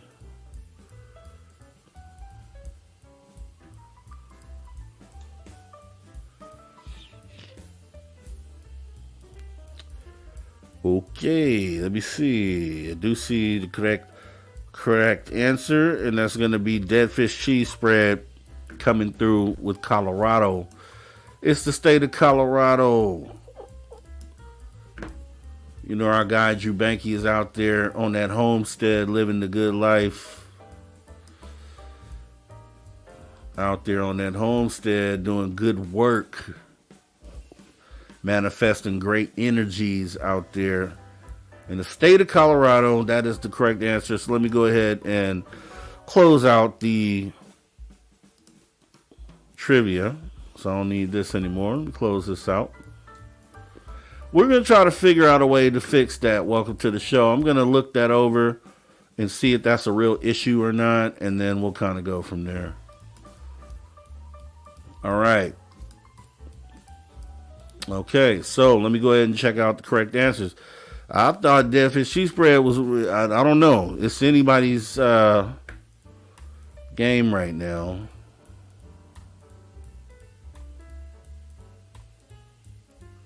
So let me make sure. There's 1, 2, 3 clips, production, P, Norway, SAC. Okay, yeah, this appears to be it. So looks like we have Deb from SAC had 1, 2, 3. We had Dead Fish Cheese Spread. Actually, I think, yeah, Dead Fish Cheese Spread had 1, 2, 3, 4. Christine had 1, 2. Brandon Coast had 1. Stargazer had 1. So it looks like our winner this evening is Dead Fish Cheese Spread. hot spot. You tore it up. Great job on the trivia tonight. Yeah. That was a little more work than normal, right? Great answers. Do want to appreciate you for participating tonight. And anyone can win. You all win. Matter of fact, you all win. You have knowledge that you didn't have before. Next time we have a trivia, if the question happens to come up, then you already know what the answer is because you retain the data and the information, which allows you to persevere in that next round of trivia. So, great job, everyone. Let me go ahead and get our promotional stuff out here. Our Reno trip is coming up. It's even closer than ever. Less than 2 months, right? We're about a month and a half out. About a month and a couple weeks. So we're going to go ahead and take a look at our commercials like we usually do.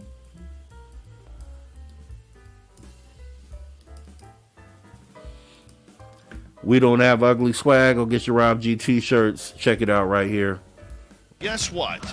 We do not have ugly swag. We have spaced out radio gear that you're going to want to wear. Why? Because no one wants to wear ugly clothing. So head on over to spacedoutradio.com and go shopping today. You'll be glad you did. And it's a great way to support our show. Once you get your gear, send us a picture of you rocking out in your S.O.R. swag. spacedoutradio.com. Shop there today and make yourself look good.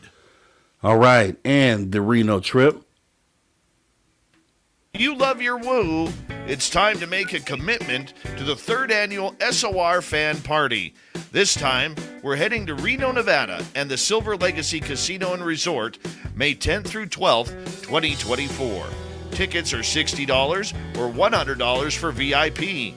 With that, you get a free radio show. You get to hang out with celebrity guests from Spaced Out Radio, including our team, who are coming to hang out with you. You get to meet the entire team, like Science Bob, Merle, Melinda Leslie, Geraldina Roscoe, and more. It's a weekend packed with adventure, and we want you there. After all, we're doing this for you.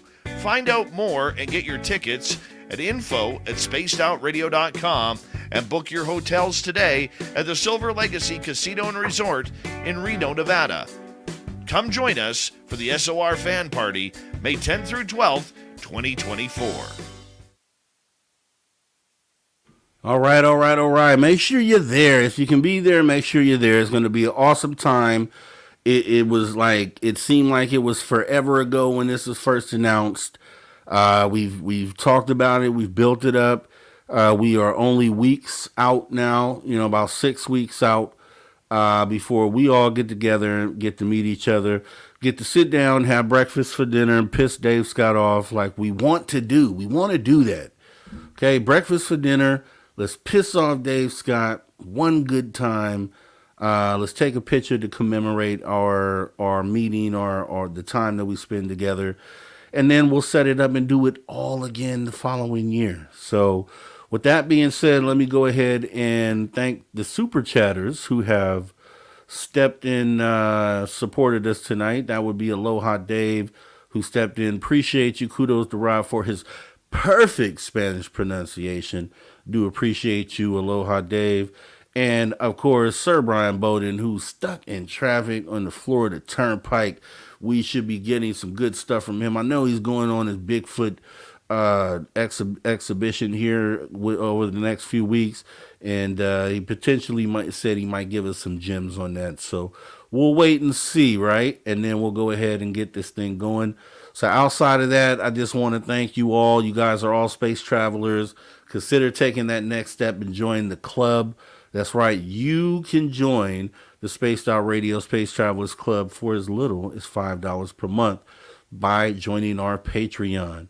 And with that being said, we want to talk to all our viewers and listeners across the globe. Thanks for tuning your frequency to Spaced Out Radio, where we do what we do best, and like we're going to do tomorrow as well. And what is that, you ask, guys? We own the night. Thanks for coming on in.